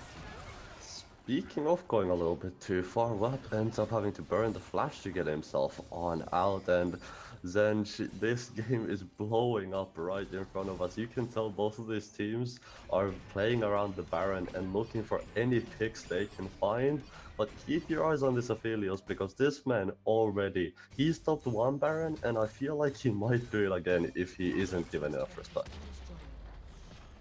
Yeah, and we're starting to get to a point where the Ornn will get towards level 14 here very soon, and once he hits 14, that means, well, a even more fed Aphelios and even more fed Wukong. And we can see already that Wacky Race is struggling a bit with these fights, and Beast Team playing up multiple sides here, as Vanipapor is caught on the other side of the lane here. Might be a bit Yeah. difficult to get out, but he will eventually just bonk his way out of there, and Case Maze is completely fine with that, just staying in the bot lane, pushing out waves, and Usaging doing the same on the top side. Valkyrie's taking a bit of a step backwards here, realizing that these plays have gone in favor in the Beast Team Esports, as Falinet now finds play onto Corki. Usagen is gonna get caught out to the top side of the map. Valiant finds the kill. That is a TP into the Baron pit, though. It is gonna be Casemaze if I'm not completely mistaken. Sion trying to make his way into the fight, trying to make a difference as well. But side of Beast Team Esports, they just got the catch. They said, we got the kill, screw this, we're gonna head on out. We got the TP on top of that as well, and that is exactly what you are looking for if you're Beast Team Esports, and it's so much control of the map has been given over to them with that catch. Yeah, and I try to give some credit over to Usagin for his Corki, but it's definitely not looking the best right now. Danny 8x8 has definitely found more impact in this game so far, and Bittner being behind by an extreme amount an item, almost, and a stopwatch on the Aphelios as well. I'm starting to see difficulties of Wacky Raids even just finding their way onto this Aphelios. The WAP has also silently had a really good game so far, and the Soraka is just removing all lever ranges for this Jinx, and Beast Team Esports is just finding small advantages all over the place, to be honest. Yeah, definitely so. And speaking of advantages, Sanch, the Dragon 30 seconds out, Cloud Soul Point on the side of Wacky Race. Potential soul for them if they can secure this Drake, and both teams gonna be looking for anything they can find. Robert is gonna be the one under threat, but this Maokai is very, very tanky. Not the target you necessarily want to be burning your cooldowns on, although does get half healthed by Danny 8x8, and Zench, look at the guns on Mammon Feet, he's got them again. Strawberry is under Oh. fire on mid lane, Oh. and Mammon almost finds him. And engage in the mid lane, Cyclone ends up being burned very early on. That's gonna be the Mark ultimate as well now. Here comes the Sion Pain Train. Can they stop it in time? That's gonna be Zench under there, but Case Maze, he's gonna be the one who gets taken out. The Shark Drums coming in again. Mammoth Feet flash forward onto the carries. He's got the back line, and making a run for a hill is the side of Wacky Raids, and Mammoth Feet again with the flash, with the ghost, proving why he's useful on this Aphelios. Just look at how much damage he does to that dragon. That thing is just gone, and you were saying that they are struggling to find their way onto this Aphelios, and they for sure are. Yeah, and Wacky Raids tries to throw everything at them as Bombalik went too far. Danny 8x8 once again finding a massive play as now Bombalik dies in mid lane, and Svanipapor has to flash away, and Wacky Raids might actually just look for the Baron instantly here with the Jinx respawning. They definitely could, and you are right, Zench. I didn't even see it in the fight itself, but 28byte got another 3-4-man Pop Blossom into the back line, so this Nico definitely making the difference. And with the catch onto Falianet looking at the Baron now, this could be key for them. Elrat looking to zone out the rest of the members. 28by8, Pop Blossom is gonna be up. No flash though on this Nico. TP in out of Connie before. That's gonna be him blocking the Markby ultimate as well for the rest of the boys. Baron 2000 HP. Now the WAP is gonna be disguised, but that's gonna be Usagin under threat. Can they take him out? The answer is gonna be no, as that's gonna be Usagin who finds the kill on him. Connie before now gonna be under threat on the Orange. Can they find the kill? Is this man tanky enough? The answer should be no, as he's stuck in the middle of 4. Gets the plant on out, but he's gonna find himself over to save the usage. Meanwhile, ends up falling to Mammon Feet, and even when they're making a run for the hills, Mammon Feet still finds a kill for himself, and somehow he is 9-0 on this Aphelios.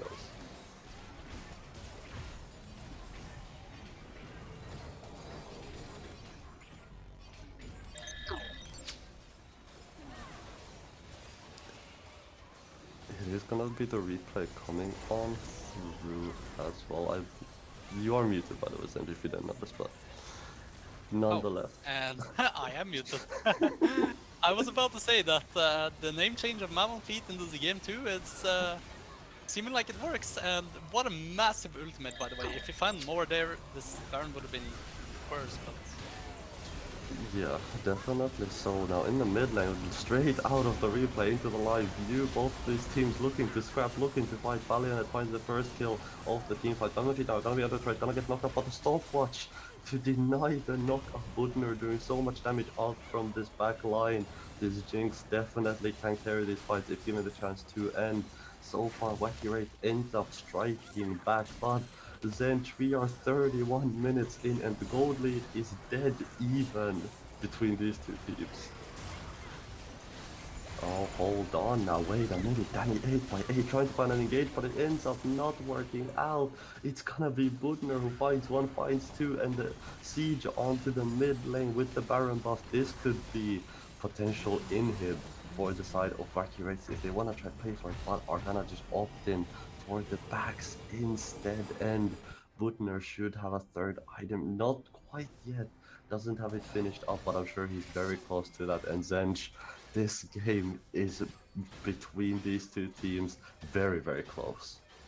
yeah, it's for sure close, and Evacuate's getting the Baron, and despite Vadamori finding a good pick onto Corki, and then again finding a good pick onto the Maokai, which should have been the end of the play, I feel like, but Beast Team Esports being a bit too trigger happy, just going after for re-engage after re-engage, it literally doesn't feel like these skirmishes are ever ending. And now we're looking onto this Dragon Soul, and Vacuum-Wraiths is definitely looking a bit more prone to actually win a team fight now than what they were before. Robbery has caught a bit on experience on Bomblek, and Bomblek now trying to find a mare in the jungle. Yeah, trying to find any catches they can find, but again, both members are making a run for the hills. Usagin as well slowly has been scaling up. These quirky rockets are slowly but surely starting to hurt more and more as the game does go on. Wacky Wraith now with all the prio in the world for this dragon should secure a tier 1 in the bot lane as well. The side of Beast Team Esports gonna just give this one all up, doesn't want to challenge it too much, and with the back coming out of Mammon Feet as well. 30 seconds until this Drake comes, and Zench, I've been saying that it's Dragon Soul solo for Wacky Wraiths, but somehow Beast Team Esports keep taking these dragons. Yeah, and Butner really wants this recall as he can probably get his third item here, but Robbery, smart to play and goes on to one play. Furry is gonna find the kill, although Danny 8byte doesn't find the engage onto the backline. Butner free-firing, look at this Jinx go from the backline. 20 before, gonna be under threat now as for the Cyan Pain Train comes in through Casemate, trying to buy space, trying to buy time. It's gonna be the WAP who ends up falling. Mammon Feet with the sharp runs now is gonna be able to do some damage, but not enough as his entire team ends up falling behind him. Danny 8by8 and Mammon Feet trying to make a run for the hills, trying to get out with their lives, and the dragon is gonna go over to Wacky Wraith, and finally they manage to secure themselves the Cloud Soul. Yeah, And once again, I feel like Bomblek is just going too far, too forward, too early. And these team fights are becoming really hard for Mammon Feet to even fight. Despite dealing a lot of damage, he's not really able to get access onto the backlines of Wacky Raids in a scenario like this, where the sign is just handing his ground straight in front of the Aphelios. And yeah, it's definitely really good for Wacky Raids. What can be still said is that the Aphelios is still really scary, but the Jinx is starting to also become a problem for Beast Team Esports if they're going to fall like that. Yeah, definitely so. And I mean, in my opinion, it's just all about not fighting in chokes like that, because if you can have the Sion planting his face in front of your entire team, a very difficult champion to just walk past and just to completely ignore with the knockup he has as well. Ends up burning the ultimate to try to find the WAP, but the Soraka gets to live another day, although Funny might not, as he's face checking onto the entire team of Wacky Raids. Usagin does have the teleport up as well, so even if this Corki isn't with the boys, don't count him out of the fight just yet.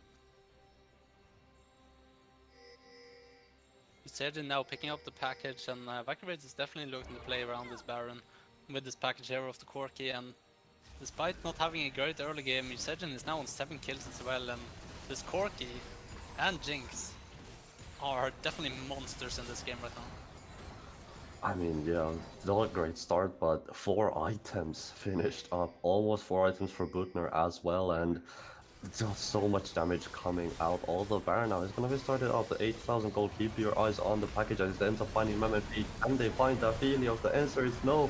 Mammon Feet ends up living. Usagin ends up falling off. Can they find the robbery? Again, ends up falling as well. Red, white, finally for Mammon Feet. He's going to be enough 8x8.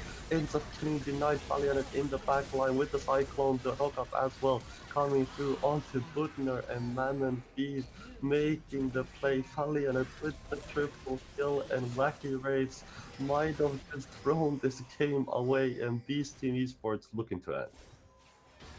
And Mammon Feet surviving on whatever 200 health right there, completely popping off the gun switches, and he gets to just load a massive ultimate onto the tanks of Wacky Raids and Elrat, and Elrat just gets popped by Valiant straight after. And what a weird but really well team fought by Beast Team at the end here, and the series goes up to 1-1. We have a tie on our hands, and it is 1-1, and we've got a series in front of us, and it's such a back and forth game as well. Mammon Feet making such a difference in so many of those fights single-handedly with one button and with one switch of a Gale Force, manages to stop a Baron all on his lonesome when his team ended up falling a team fight before. And Zench, this is such an exciting series. I cannot wait for this game number 3. Yeah, I really enjoyed this game. I feel like Wacky Raids maybe got a bit too much of priority on the objectives early here, but Beast teams, specifically Vadamori or Mammon Feet, looked really, really good on the Aphelios and consistently found the necessary plays to keep his team in the game. And I feel like if this is the type of games we're looking at, this is about to become a banger for real.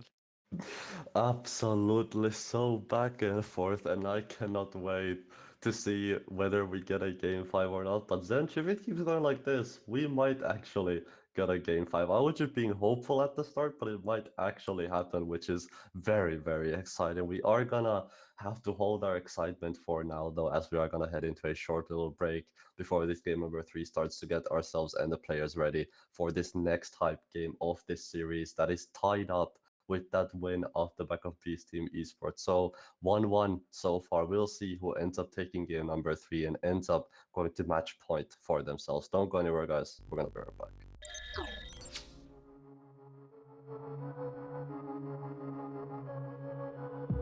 I lied awake for days, counting all the ways I died. Everything something I couldn't save. Buried down, still half alive. It's got me crawling in my skin, but no one's coming out to hold me close. Pouring out the gasoline. Yeah, I've been making friends with all these girls, and I got nothing left to lose. Fight to the future. Fight to the fuse.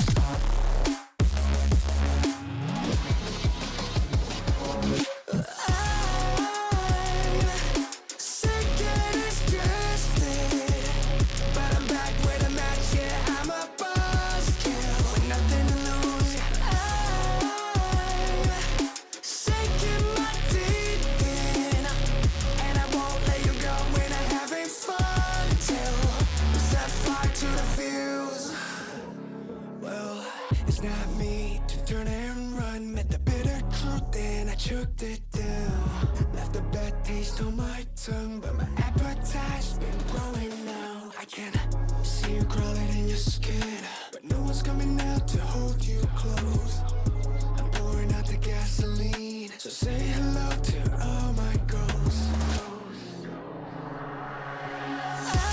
I'm sick and distrusted, but I'm back with a match. Yeah, I'm a buzzkill with nothing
Welcome back from the break, everybody, to this game number 3 between Wacky Rates and Beast Team Esports. Best of 5 ahead of a single elimination, baby. And Zench, what a game number 2 was.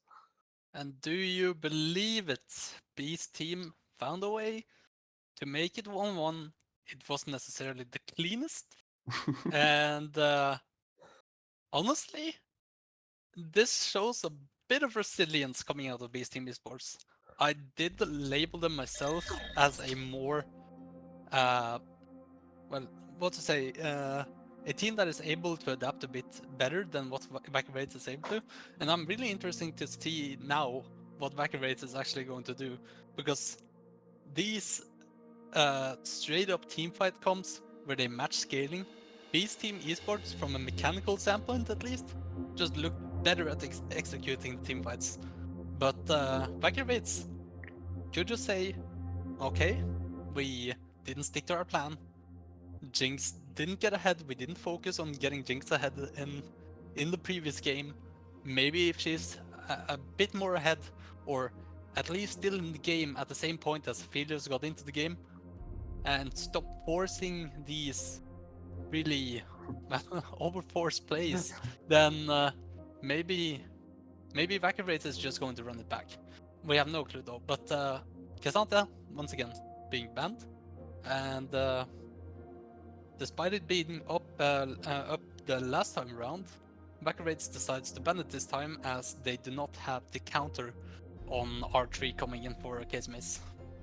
Yeah, definitely not so. And you talked a little bit about those scaling teamfight options. A couple of those did end up getting taken away by the side of Beast Team Esports. Both Vayne, Milio, and Lulu all are gonna hit the ban table. All champions we have already seen. So Beast Team Esports said, we've had enough of this scale and we want some action in the bot lane. We'll see if we end up getting some engaged supports this time around. Orianna already locked in for the side of Wacky Rates. Really no surprise there, with how much priority there tends to be on this champion nowadays. Although, interestingly enough, an early Caitlyn coming through from the side of Beast Team Esports. What sort of support pairing do you expect to come along with this Caitlyn?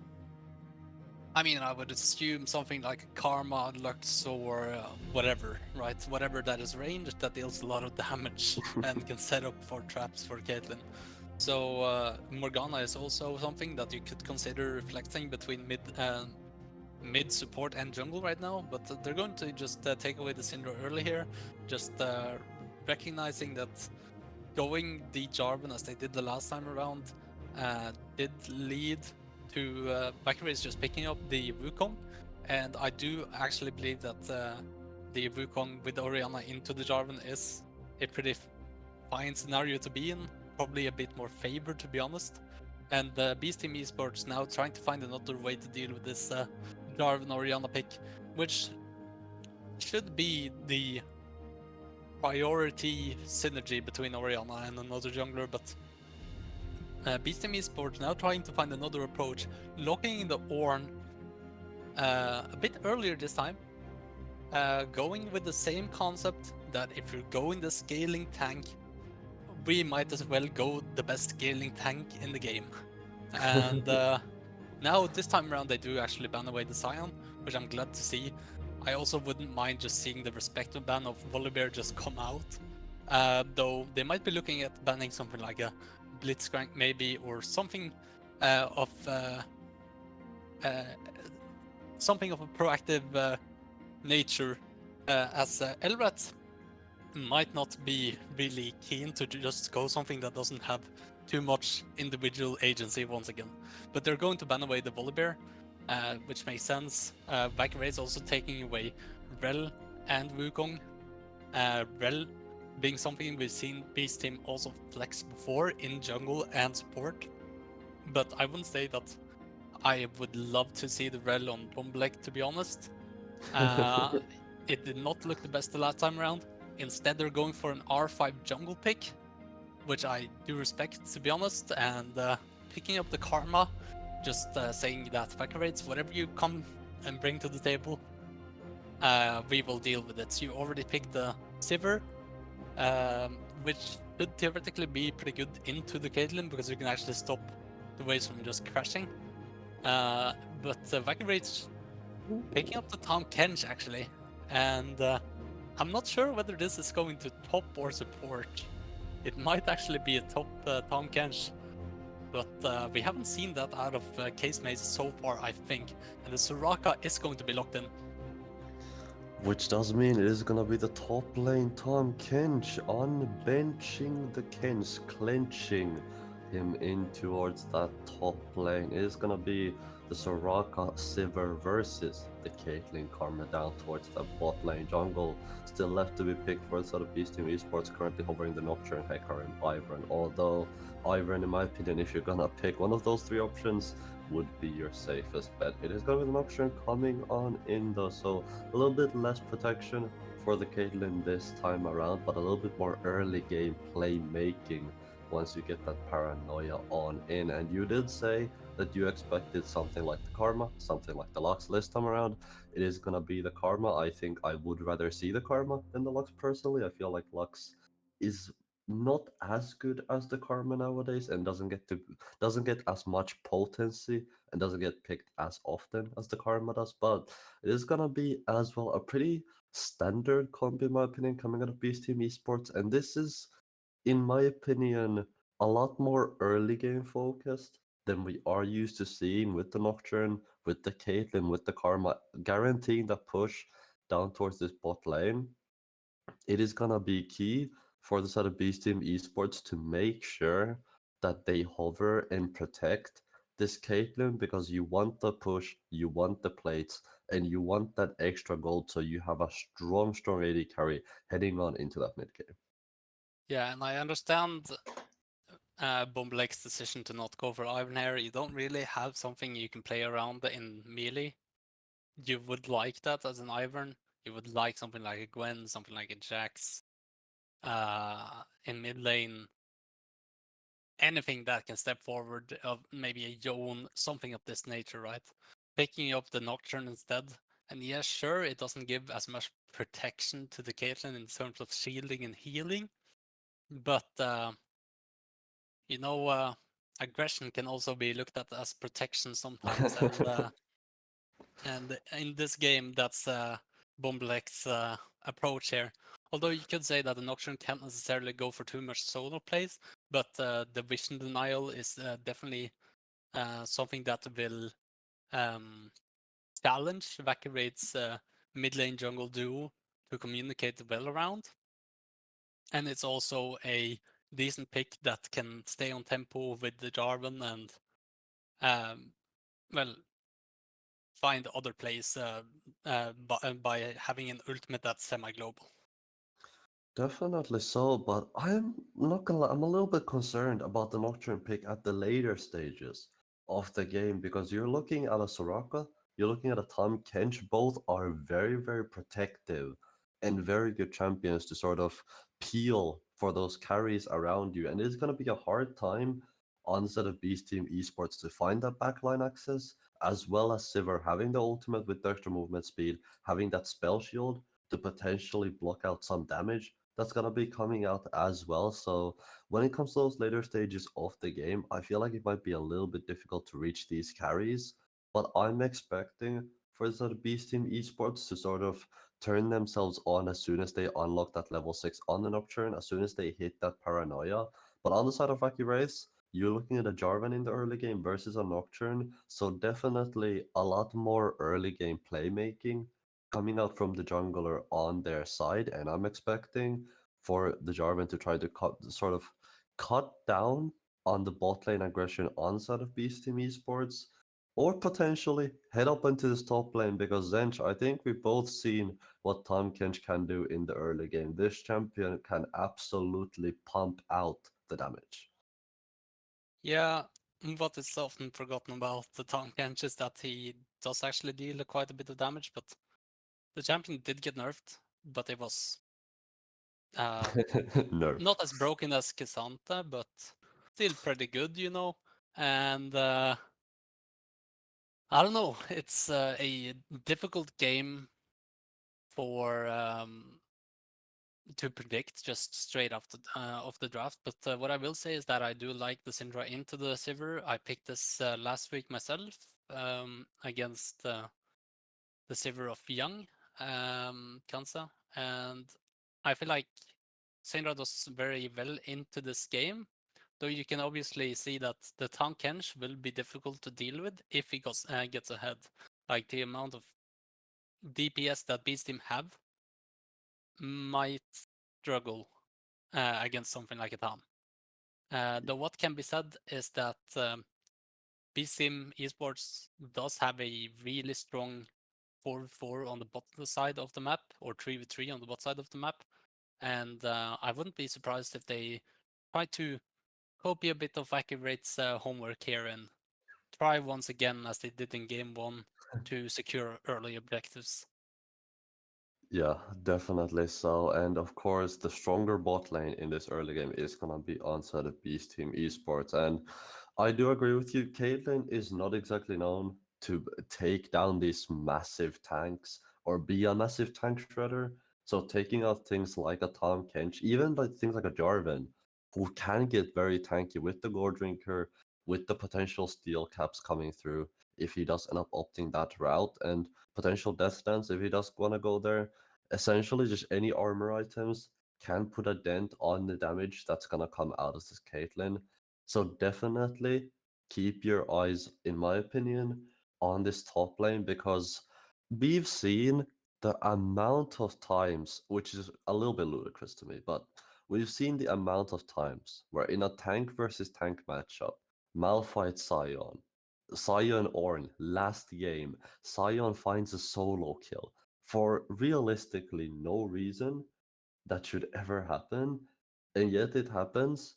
It's on a Sion, which isn't the most formidable opponent in the world when they get ahead, but Tahm Kench is someone who, if you give a couple of early kills to, the lane can become very, very difficult to play, and Tahm Kench suddenly can do a lot of damage right out the gate. So I feel like, in my opinion, our eyes are gonna be on this top lane, and if any of the earlier games are showing us proof, this might be some more solo kills up there. Yeah, I'm not entirely familiar with the matchup, but what can be said here in this game specifically is that Casemates is bringing out something unknown, right? I don't know exactly how many games he has on Tahm Kench. Maybe a few, right? I don't necessarily think this is that bad of a matchup. Obviously, if the Tahm Kench is just able to freeze the wave and walk up to the Ornn, and the Ornn is getting no help out of the Nocturne to crash waves or whatever, it can get tough. But you have to keep in mind what Ornn is playing for. Ornn is not playing to win the lane. If you're playing Ornn to win the lane, you're playing Ornn wrong. Just that's how it is. You need to keep scaling, and you need to get your XP. If Tahm Kench is not massively ahead, Tahm Kench will also get blown up. Like, that's just the truth of it. So hopefully Swampopor is able to play a bit backwards this time, and being a bit more conscious of what waves he can actually try to contest. And giving a bit more respect over to Casemace, who has had his number to some extent during this series so far, especially in game 1. Less so in game 2, I would say. I think Swampopor did do his job eventually. So in a different matchup now, Casemace on a new champion. It is for sure going to be an exciting match, but I think Caitlyn is the more shocking one here coming out there. Despite Lethality Caitlyn being so nerfed, I think they removed some of the crit scaling of the pure AD or something like of this nature, and Caitlyn was one of the better ADCs and then just completely disappeared in the meta, and I'm not sure where she lands right now. And it's kind of the same with Sivir, to be honest, because Sivir has been doing well in the SLE, but outside of the SLE, this champion is a ghost. Yeah, definitely. So at least for me, Sivir also, in my opinion, the reason you don't see it much in solo queue depending on, of course, the region you play. I know for a fact Sivir play a lot more over at NA than it is at EU. But Sivir, I think, as a champion, just doesn't get seen in solo queue as much because you yourself kind of just sit there and clear waves for about half an hour, which a lot of people don't exactly find interesting or an engaging playstyle when it comes to the champion, and a lot of people just don't have fun with her. I, for one, think that Sivir, at least from my experience, can be quite good in certain situations. If you can have a situation where you can just hit front to back and you can just have a situation where you can hit the tank but still damage the backline with your boomerangs and bounce your boomerang around everybody. But definitely the two champions here that we don't tend to see. I will say, in my opinion, Crit Caitlyn is in a decent spot, but you can see some aggressive positioning for the Beast Team Esports. We'll see how this ends up working out. But in my opinion, Crit Caitlyn in a decent spot. I don't think it's unplayable whatsoever. I think Lethality Caitlyn is something you shouldn't touch anymore with the nerfs, but we will see if this ends up working. Oh, that is a sneaky boomerang coming out from the bot lane of Wacky Raids. And well, already getting some poke on back, and you can see both junglers starting at the top side of the map, heading over to this bot lane eventually and clearing themselves on down.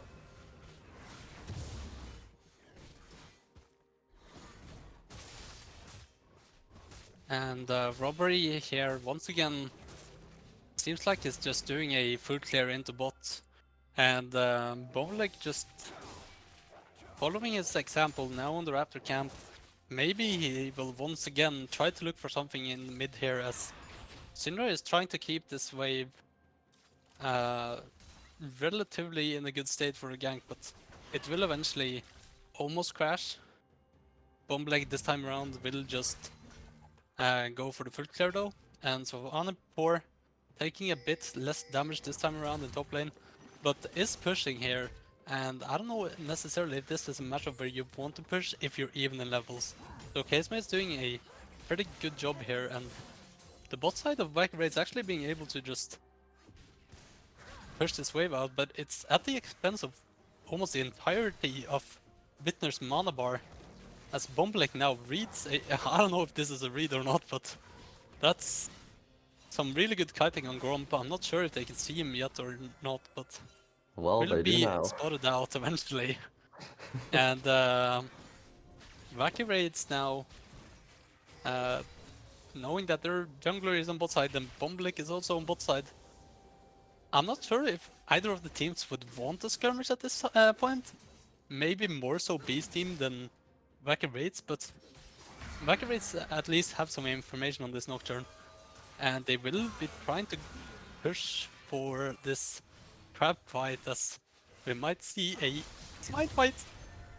We do have a smite fight Fallion. It seems like he has won that one on over. Jungler interaction is going to go down, and I definitely do think if we're talking about a hypothetical scenario for a bot lane 3v3 between Nocturne, Sivir, and Karma, and on the other side J4, Sivir, and Soraka, I would definitely side with Wacky Raids for this one, just because there is no ignites on the bot side of Beast Team Esports, so Elrat would get basically full value on his heals, and I think Soraka heals early game can be such a game changer, and people tend to very much underestimate it a lot in the early game, so definitely I would put my money on them, but this time around we're not gonna find out, as it ends up just being a smite fight down the bottom river, ends up being a crab trade robbery, and being the top side crab, bot side crab for Beast Team Esports jungler Bombalek, and he's just gonna make his way to his top side with Dragon spawning up very, very soon in 15 seconds. So I'm expecting for some bot lane attention, some bot side attention, and maybe some early skirmishing between these two teams.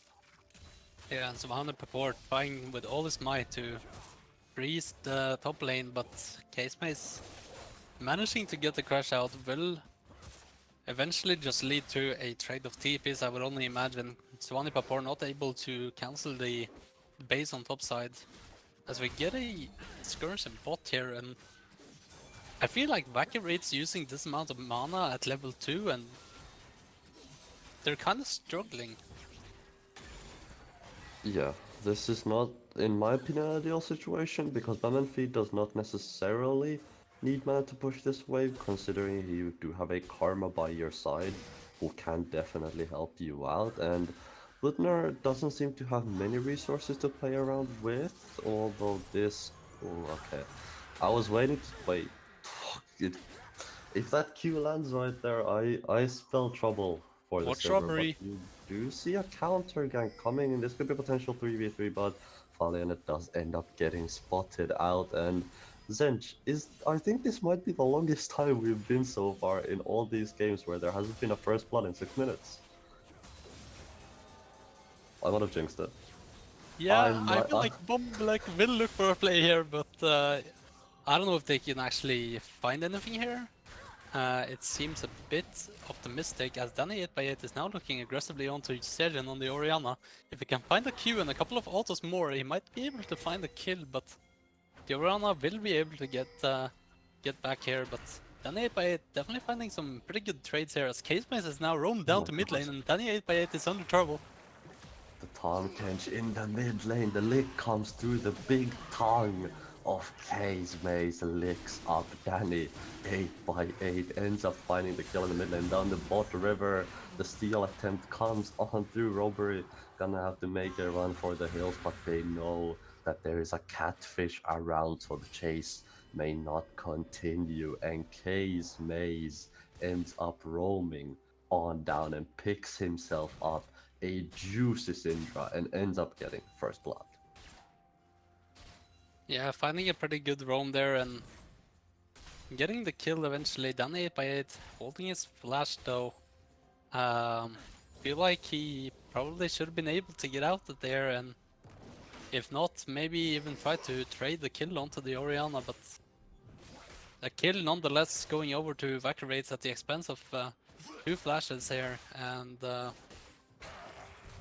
Beast Team Esports at the bare minimum gets the Hextech Drake, and we can now see the Ocean has been spawned, and the fact that it's not Ocean sold for the side of Beast Team Esports, they gotta be happy about that one. Yeah, definitely. So it would have been quite a crucial one to get as well. We have a Paranoia in the mid lane. Usage is gonna be in trouble now. The player to backward Valiant with a beautiful flash behind the Orianna and ends up finding the kill for himself as well. And Valiant ends up responding back. Finally, it's level 6, unlocks that Paranoia for Usage. Robbery now ends up getting the crab on the top side, but there should be a free herald going on over, although the engage does come on through the WAP is in the top side as well, but the bot lane of Wacky Wraith is slowly approaching and slowly coming on, and that's going to be a shockwave onto the 8x8 who is completely alone at the moment. They could look for an engage onto the Cinder, which is kind of what they're going to do. Cataclysm is going to come all down, and Danny 8x8 is gonna fall very early on. Robbery now looking to finish and steal off this herald, and the rest of Beast Team Esports just backing out. They don't want this fight, but Casemaze is not done quite yet, as we have Mammothfeed getting some plays for himself as well in the bot lane. 24 ends up getting eaten. That is some good Ornn in the belly of Casemaze, as 24 now gonna get tagged up by the stacks, but the shield of the WAP and the body block is gonna be enough to keep the Ornn alive, and Herald is gonna go over to the side of Wacky Wraiths. Yeah, but Mammothfeed staying on bot here though, and getting a plate for himself, and should be able to pick up another as well, based off this play. Whilst Vacuates does get the Herald and do win out on the play, it's not like Beast Team didn't get anything at all for it. I don't know if Beast Team would even be too unhappy about that, trading one for one and Herald for plate on bot. Whilst Vacuates is losing out on XP and stuff like this, which is really important. XP is probably the most broken resource you can have. Yeah, definitely an important one as well. I believe it is around 600 gold, depending on, of course, your champion, that an extra level basically nets you worth of stats. So definitely trading XP is not the worst thing in the world, definitely a strategy you can do, and plates on someone like a Caitlyn definitely important as well. I already talked about it in draft, but if you can get a strong AD carry into that mid game, you can get some plates onto this Caitlyn. You definitely would not mind Valiant now setting up a play in the bush, although with the ward he is spotted out and finally gonna realize something is up, gonna use the sweeper, gonna sweep the bush in, and this means the bot lane of Wacky Race should live for another day. Yeah, trying to secure at least the plate for Mammon Feet here, but Robbery now staying around, and so does the bot lane of Wacky Raids. The WAP is a bit careful about this play though, and is kind of sensing it. Robbery now dashing in. Oh, beautiful, that's good. Beautiful flash coming through from Robbery there with the flag and the drag. And finally the Jarvan gets himself on the board, second assist of the game. It needs to be a little bit careful. The Herald in the pocket of Robbery, I'm assuming, is gonna get popped to get Butner some extra gold, get him some of those plates for his hard work in this bot lane. And with Valiant in the top side, they should go uncontested as well. The wave is going to crash on in, and that is going to be some extra gold into the pocket of the Sivir. With the Dragon coming up as well, should give party over, but that's going to be the Shocker in the mid lane. Flash forward as well, but the Paranoia should be able to, it should be enough to kill off the Orianna, and Usagin bites off more than he can chew and ends up getting taken out in the mid lane. And I really like that Donny 8x8 is not panicking in situations like this. Usagin, I don't know what has happened, but he seems a bit too trigger happy, and it leads to Beast Team Esports potentially getting another Drake here, and this dragon stacking is starting to become a bit of an issue here, and Savani Papor, despite the early kill over to Case Maze, does not care about what the frog does. The Kench has definitely been unbenched, but Connie Papor, yeah, he doesn't care much. He's Ornn, you know. He's just chilling. He's happy to craft his items. As long as he gets to craft, he is a happy boy. But with the Infernal Soul that is in play as well, if this goes to the side of Beast Team Esports, Danny 8x8 is gonna just do that much more damage that this Syndra is gonna be very, very scared to deal with, as well as Valiant's Burst is gonna become just that much more formidable. It does look like, based on the items of the Nocturne, that it will be the Stridebreaker coming on through, although the WAP is stepping up for no reason. Might get taken down in the bot lane, and that is extremely close, and too close for comfort, if you ask me. I really like that the WAP is actually contesting there after his base being cancelled earlier.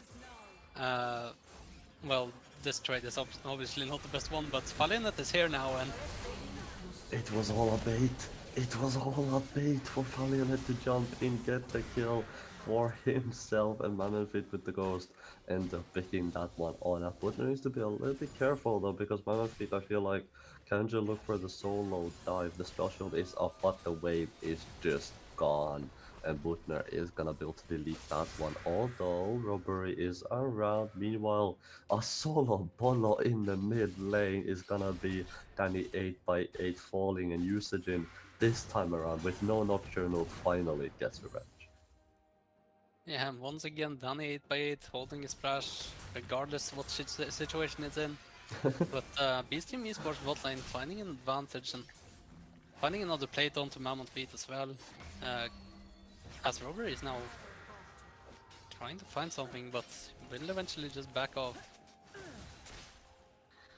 Robbery ends up not finding a play down towards the bot lane, but with the pause coming through, both of these teams need a little bit of a break. And Zench, there are solo kills happening all over the place, but the mid lane has been where the action is at. Did you expect for all this action in the mid lane at the start of the game when you saw the draft, or did you think it was gonna be more calm and more relaxed than it has been?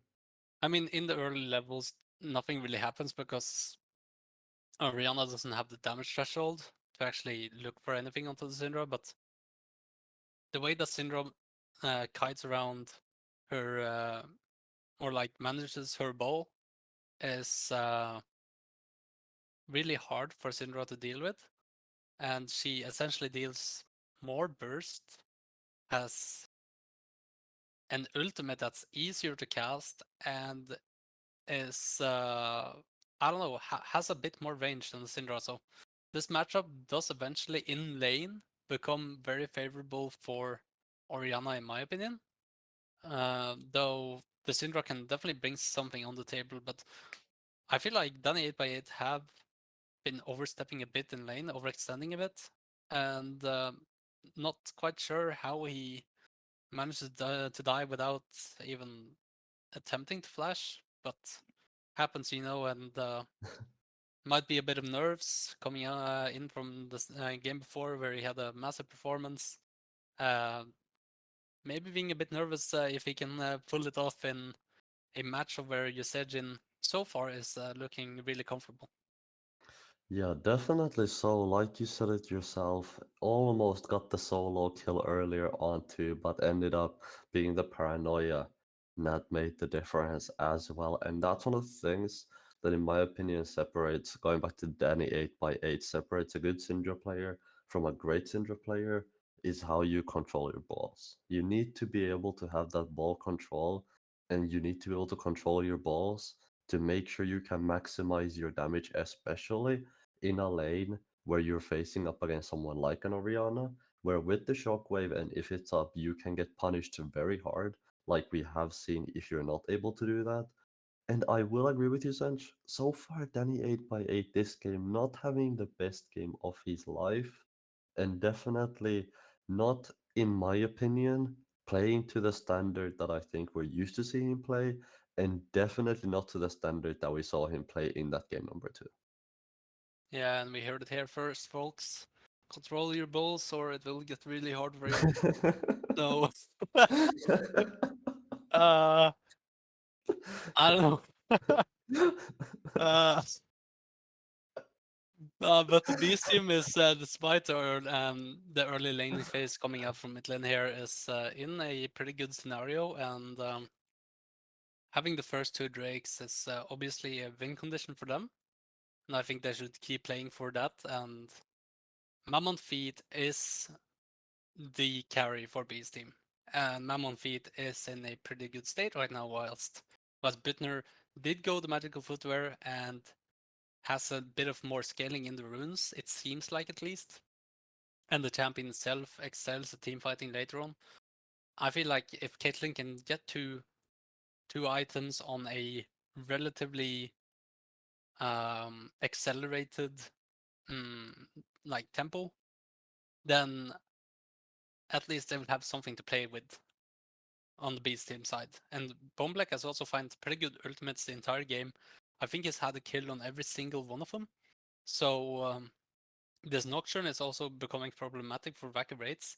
And if he let's say if he has like an item and is hard for Vaca Raids to just deal with in the backline, if he jumps into Sivir uh, during team fights in the early stages, then this dragon stacking can become really troublesome for Vaca Raids.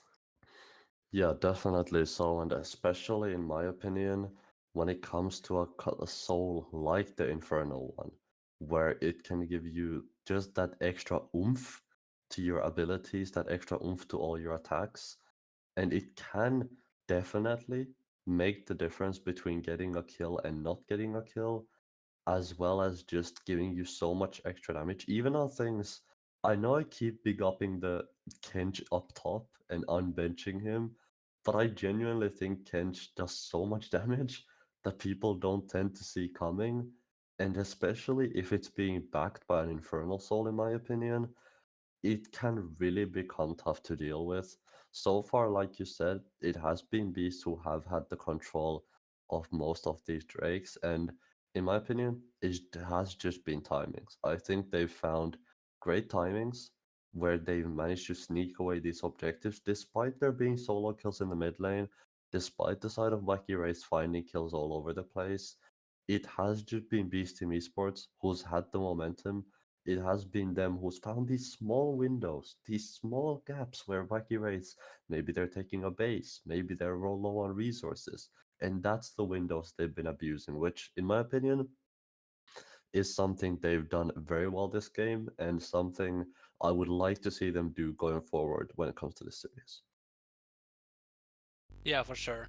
It's one of the ways that Beast Team Esports has been able to find place in the early game, and I think it's a pretty good habit to think of flashes, what is down, where do you have an advantage in terms of combat power, and I feel like that's something that Bombalek has been really aware of when going for certain plays. I feel like his pathing and at least focus on the ring conditions have been pretty good both in this game and the last game before it. And now sitting on Strybreaker and one camp away from getting his Primal Smite, is that what it's called? I believe so. Should be looking to take over this game eventually during this mid game. Yeah, definitely can do. I'm used to just calling it an evolved smite, so I could be wrong, but I think it is the primal smite. Somebody can fact check me on that if they want, but it is gonna be the Herald started off on the top side of the map. Beast Team Esports, although with the tower falling, Bunny Popor needs to be is gonna be in a little bit of danger. Butner is gonna use the spell shield, although the Horn does go down onto Elrat, the flash forward as well. Bunny Popor stuck in a 1v3. This Horn is gonna get taken out, kill donated over to Usage, and that was dangerously close to Butner getting taken out, but the WAP, or the Elrat, sorry, manages to keep his AD carry alive, and meanwhile the WAP in the top lane, making sure this push comes on through with Bombalek, and making sure this Herald gets another crash for itself. I mean, they do get 2 crashes, and if they can eventually get this inner tower, then that's a lot of gold, but the WAP getting engaged on now. This is a little bit of an overstep in my opinion, as the paranoia is going to be coming on out, and so far they have managed to fight back, managed to keep themselves alive, but Mehmet Beat is going to be caught by the knock up, is going to flash on away, but is going to be enough. Funny before making his way over as well. Case Mage picks himself up the kill, but Funny before now gonna be in trouble. He is the one who came over to help, and now he's being left to the wolves on his lonesome, and Case Maze with another kill onto the Kench, who has been unbenched and now is carrying 3. Now 10 seconds for the Infernal Drake to spawn.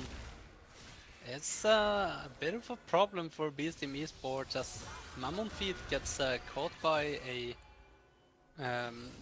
good W by Tom Kench there, and Valiant now staying behind the pit, potentially looking for a steal if possible, but seems to be focusing on the camps rather, realizing that this is a dead play, and I think it's fair to just minimize your losses there, try to find something else, and it was unlucky that it went as it did, and try to just regroup and find the other angle. And Svani Papor, well, he saw the darkness and he TP'd, and then he saw the darkness again.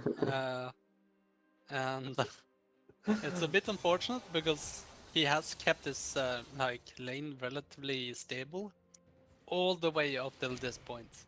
So it's really heartbreaking to just see such a play happen. Yeah, a little bit of a mistake coming through from him, although I do agree with you. I feel like we can't let it overshadow the fact that he has had a pretty decent game for himself. I'm not gonna say it's good because he is 0-2 at the moment, but it has been decent. He's managed to mitigate his lane for the most part. It's just those 2 kills coming later on into this game. Case Miss ends up getting a little bit ahead. Ola fight in the top side. Elrat gonna have to flash on out. Robert now looking for a re-engage. Keep your eyes on this Orianna and your Jarvan combo. Shockwave and Cataclysm both gonna be up and available for usage. Robbery now again in the mid lane. The entire team of Faki Rates looking for this mid lane tier 1, trying to contest for it, but the wave clear coming out of Mammoth Feet is just too damn much, and they just cannot get the move done, end up leaving, and end up trying to find gold somewhere else on the map. Yeah, and the Polish squad is falling a bit behind here in gold. Now almost 1.5k here. It's not that monumental, but you have to consider where the gold is at Wacky Rates. It's on the Sivir, it's on the Orianna, though the Orianna is going for the tier item, but she is relatively strong still, and the Tahm Kench also with 3 kills being accelerated into the tank that the Vacuum Raids squad really needs, and the amount of utility that the ultimate of Tahm Kench can bring a Sivir in a team fight is also massive and really difficult for a Beast Team to play around, so I would expect them to... Oh, as Casemates jumps in, but it's quickly knocked away by the Scatter of Weak by Dynamite Bite. But what I was trying to say is, if Falionet now jumps into the Sivir in a team fight, there is no way you're ever killing her, especially with Flash and Ghost up.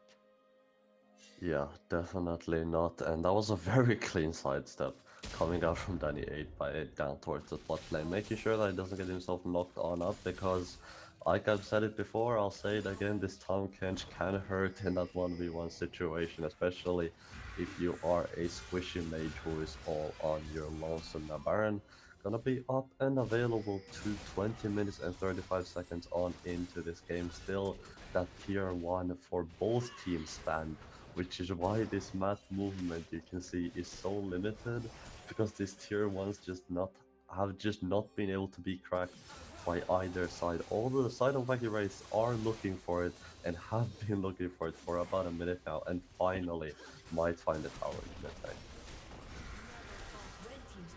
As Falionet is now ulting into the fights, but Tahm Kench moment. Ulting into the fight and then just walks on out as the Cataclysm is gonna lock down Mammon Feet. This Caitlyn will be in trouble. No flash to get himself on out, although somehow lives through all that with the help of his team. 24 with a huge knockup in the mid lane. They're gonna find the Soraka first and foremost. Usually now gonna fall as well, but Butner doing so much damage at the back end of this fight. Look at the Sivir and keeping his mid laner on alive. The tongue is gonna lash on to Mammon Feet and K's Maze with a taste of Caitlyn as he's gonna find himself a kill in the mid lane. Danny 8x8 falling very low, but with a flash forward. Very, very egregious flash as there's an execute What is in going the on? mid lane. It's all falling apart. Wacky Race with such a good start has fallen into absolute slumber. And they've just said, before this goes any further, we've had enough. We're gonna back on out and we're gonna take the win. Vacuum Raid's trying to play off Caitlyn not having flash there, but 24 finds a massive engage there. Just a bit unlucky here.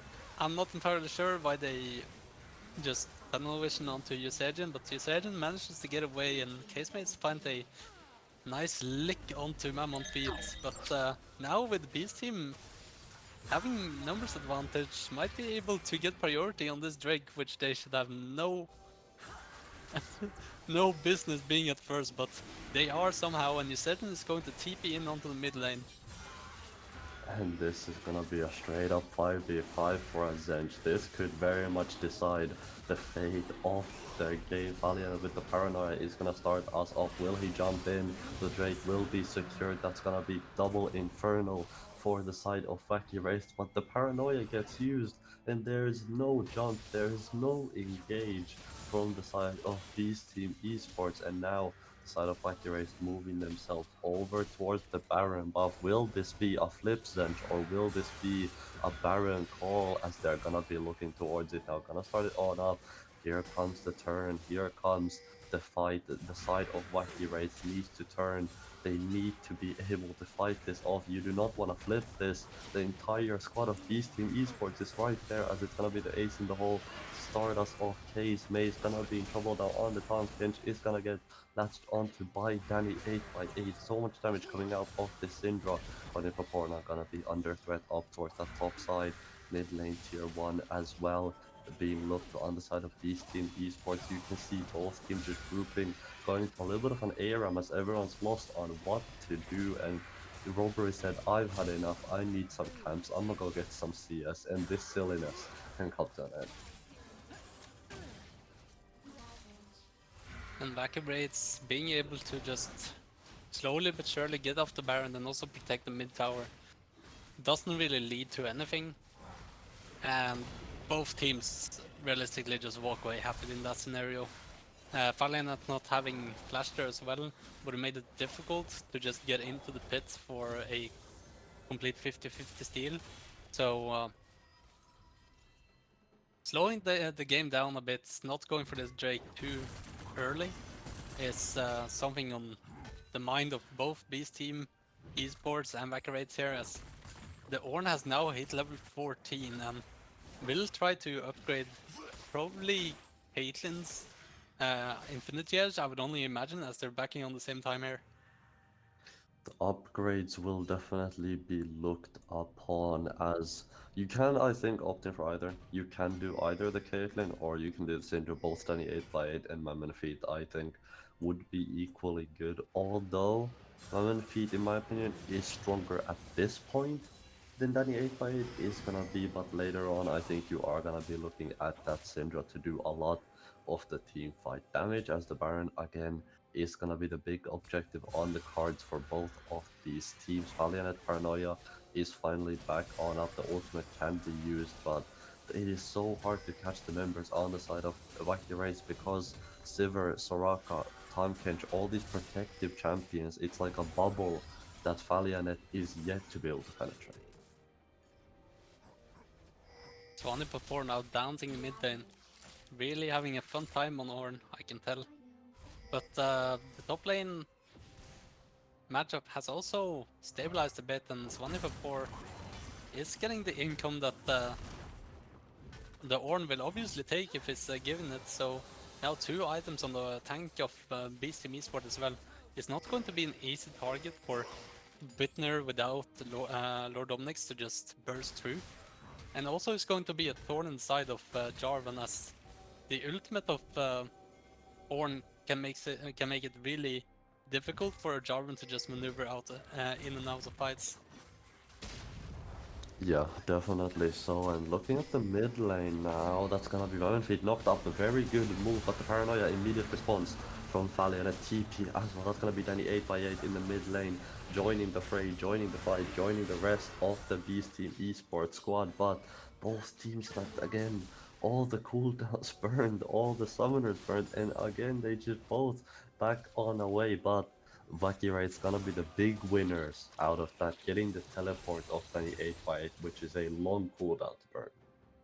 I mean, they do get the flash out of the Tahm Kench as well, which can make it, if the Sivir is caught out by herself, maybe the Tahm Kench is not able to get there in time.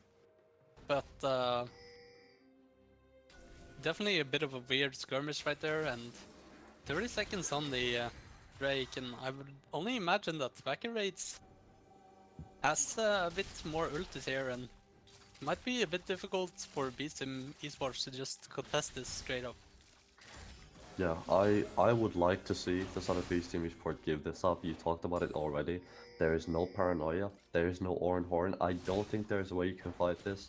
What you can do is you can look towards the Baron instead. Give the Drake over, see if you can potentially flip objectives here, which is exactly what they're doing, and I love this move coming out of Beast Team Esports. Yeah, and Swampert does actually have a pretty decent ward here that they can TP to, and he TPs all the way in the back, but Paranoia gonna be coming through. Bombalek gonna be under threat, although he's all on his lonesome usage now. Gonna be ace in the hole, but it is gonna be blocked. The shutdown going over to Danny 8x8. Case gonna be under threat on the Tahm Kench, but he's quite damn tanky and gonna be hard to take down. But so many members just pummeling onto this Tahm Kench. He is gonna fall at the end of the day, but the shutdown going over to Swampert is not what you want to see. Baron now gonna be looked towards by the side of Beast Team Esports. Robbery, this is your time, this is your move, and your time to shine. Flash, Smite, both are up for this Jarvan. I'm not sure if you want to 50-50 this if you are the side of Beast Team Esports, but they are gonna do it nonetheless. Robbery needs to shine here. Does have the flash, does have the smite. Can he make it happen? Instead, is he gonna look for the engage the web?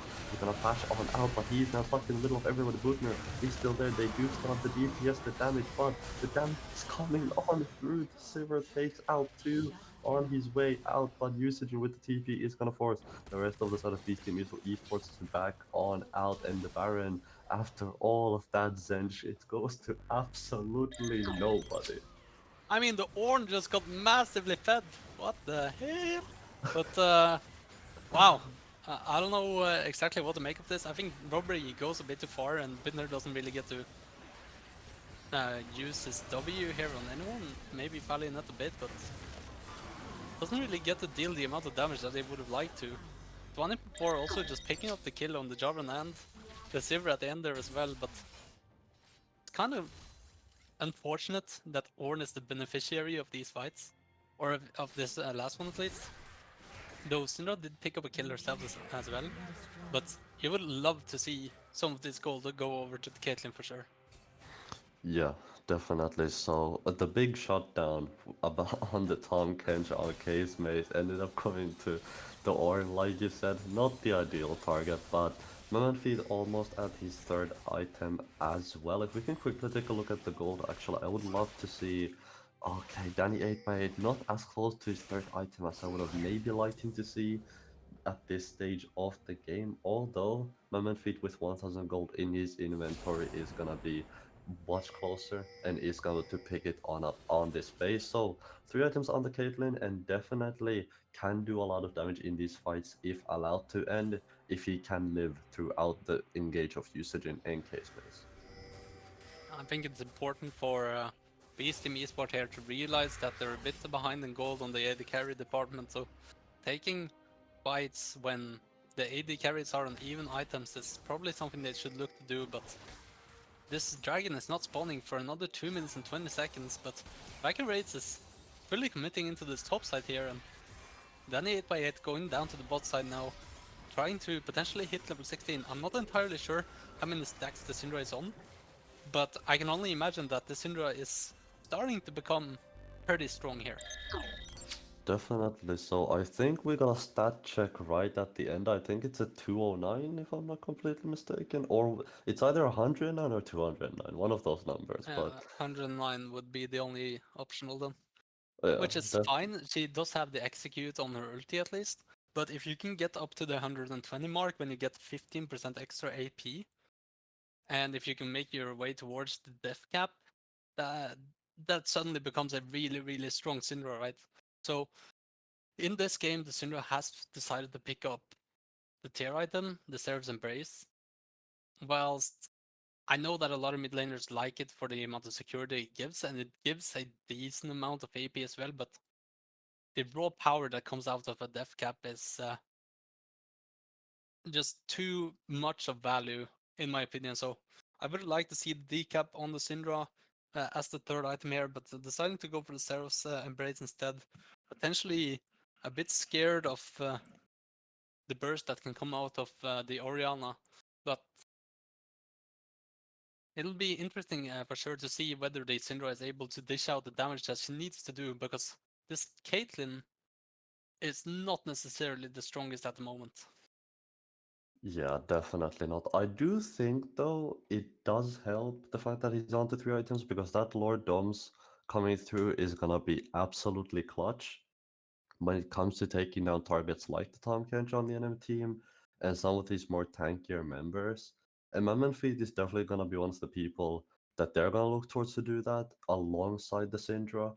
And I think if those two carries can keep themselves alive throughout all these fights, I think they are in a good spot. But Zench, we have seen Butner do some work this game. Yeah, for sure. I've been told to not talk as much by the Twitch chat here, so I'll try to keep it down, you know. And yeah, what was the question again? I think Budner is doing an absolute amazing job. So far, I think he's having a great game for himself, and I think he's one of the big reasons why they are still in this game, and him and the Jarvan both having in my opinion, a great game for themselves. I mean, a couple of mistakes here and there, but you know. Yeah, I mean, you're sitting there as a Sivir and you have Soraka, you have Sam Kench, you have Jarvan, Orianna. It's like the perfect scenario team fight. It's relatively easy to execute.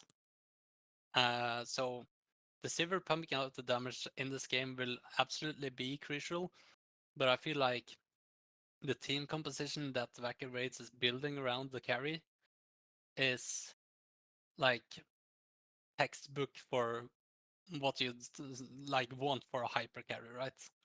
So I feel like if anyone is kind of in prime position to deal the necessary damage, it is the Sivir, it is Butner, but that also comes with a lot of responsibility. If he's not able to position well, if he does get caught out somehow, this entire game might turn on its head.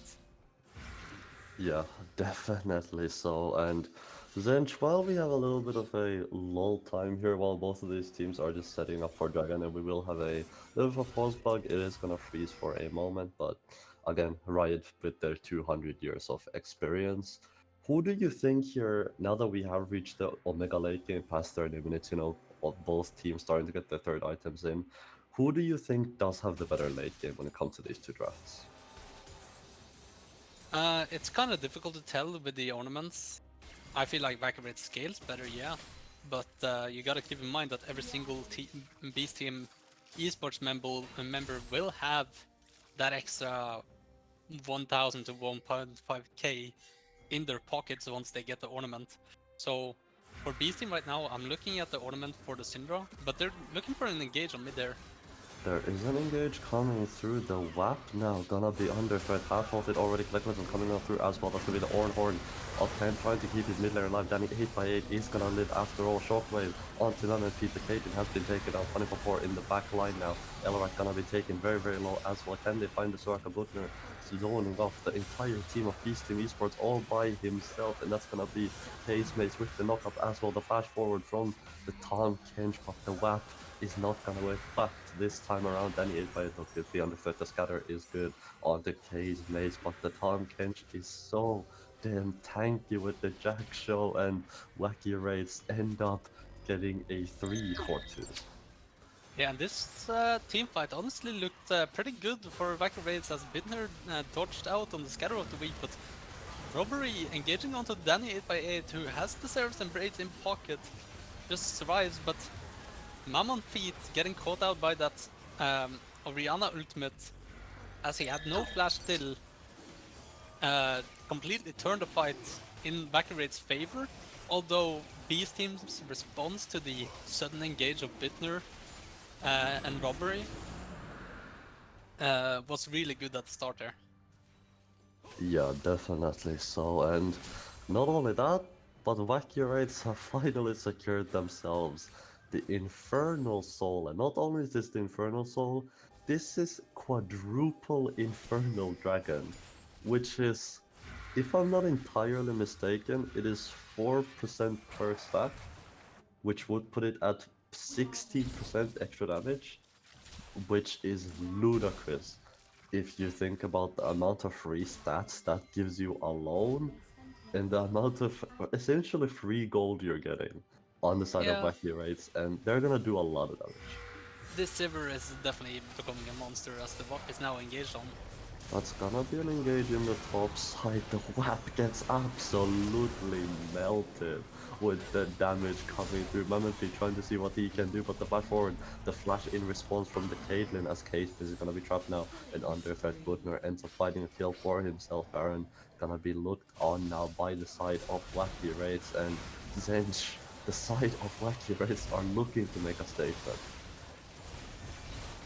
Yeah, for sure, and I feel like Beast Team Esports is not respecting what Vacuum Raids is able to do with the Sivir, being able to just run them down, and also the chase potential of this Jarvan.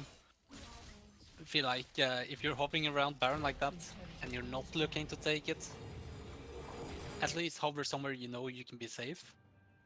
Especially if you like don't have your flash up like the WAP, or if you're not able to respond to the engage, then you have no business being there.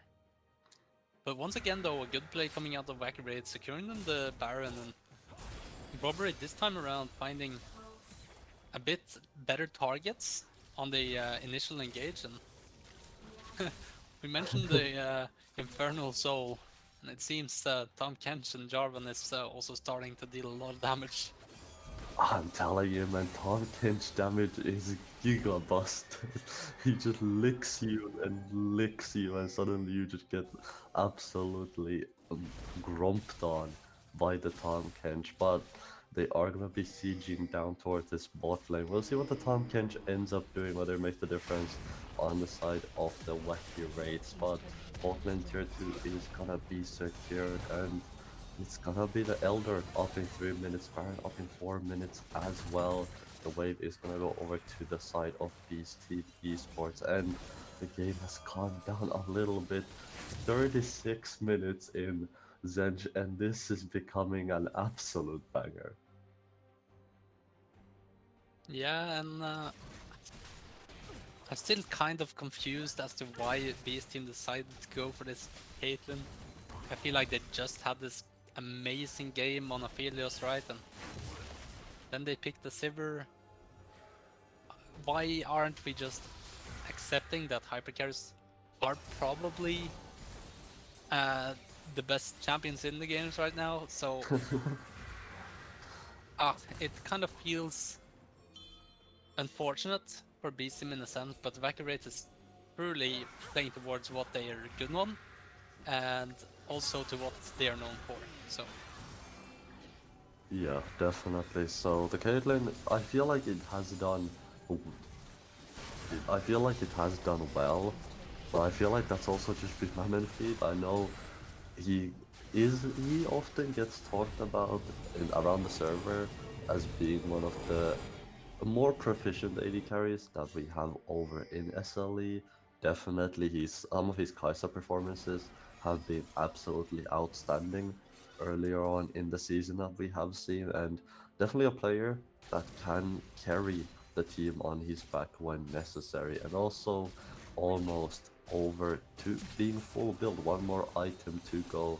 But on the other side, Butner full build already, so is Usagin almost if he sells that control ward and replaces it with an item. So a lot of these builds are starting to come through, and a lot of these players are starting to finish off their builds. yeah, for sure. And Swampert is also a beefy boy right now. How many bars is that? I don't know, 6 bars. uh, a bit a of lot a of tanky bars. boy to be fair. And now the Anathemas chains also, I assume, would be tagged onto the Sivir, but Sivir gets tagged up by Danny, but it's starting to deal a lot of damage here, and they might be looking for a bit of chase, but Bittner seems to be relatively safe here, but Elrad Soraka just healing up his carry and making a good statement here against WAP that picked Soraka in the previous game. Definitely giving the WAP a run for his money. And with this being said, the next big objective on the map, keep your eyes on those objective timers, because the big dragon in 30 seconds, Elder, coming up, and Elder is one of those things that can always, no matter the game state, be a game changer for whichever team does end up getting it. So Zenj, I'm expecting for both of these teams to fight over it, and I'm expecting for neither of them to give it up. Can be said though is that Beast Team now has every single ornament item.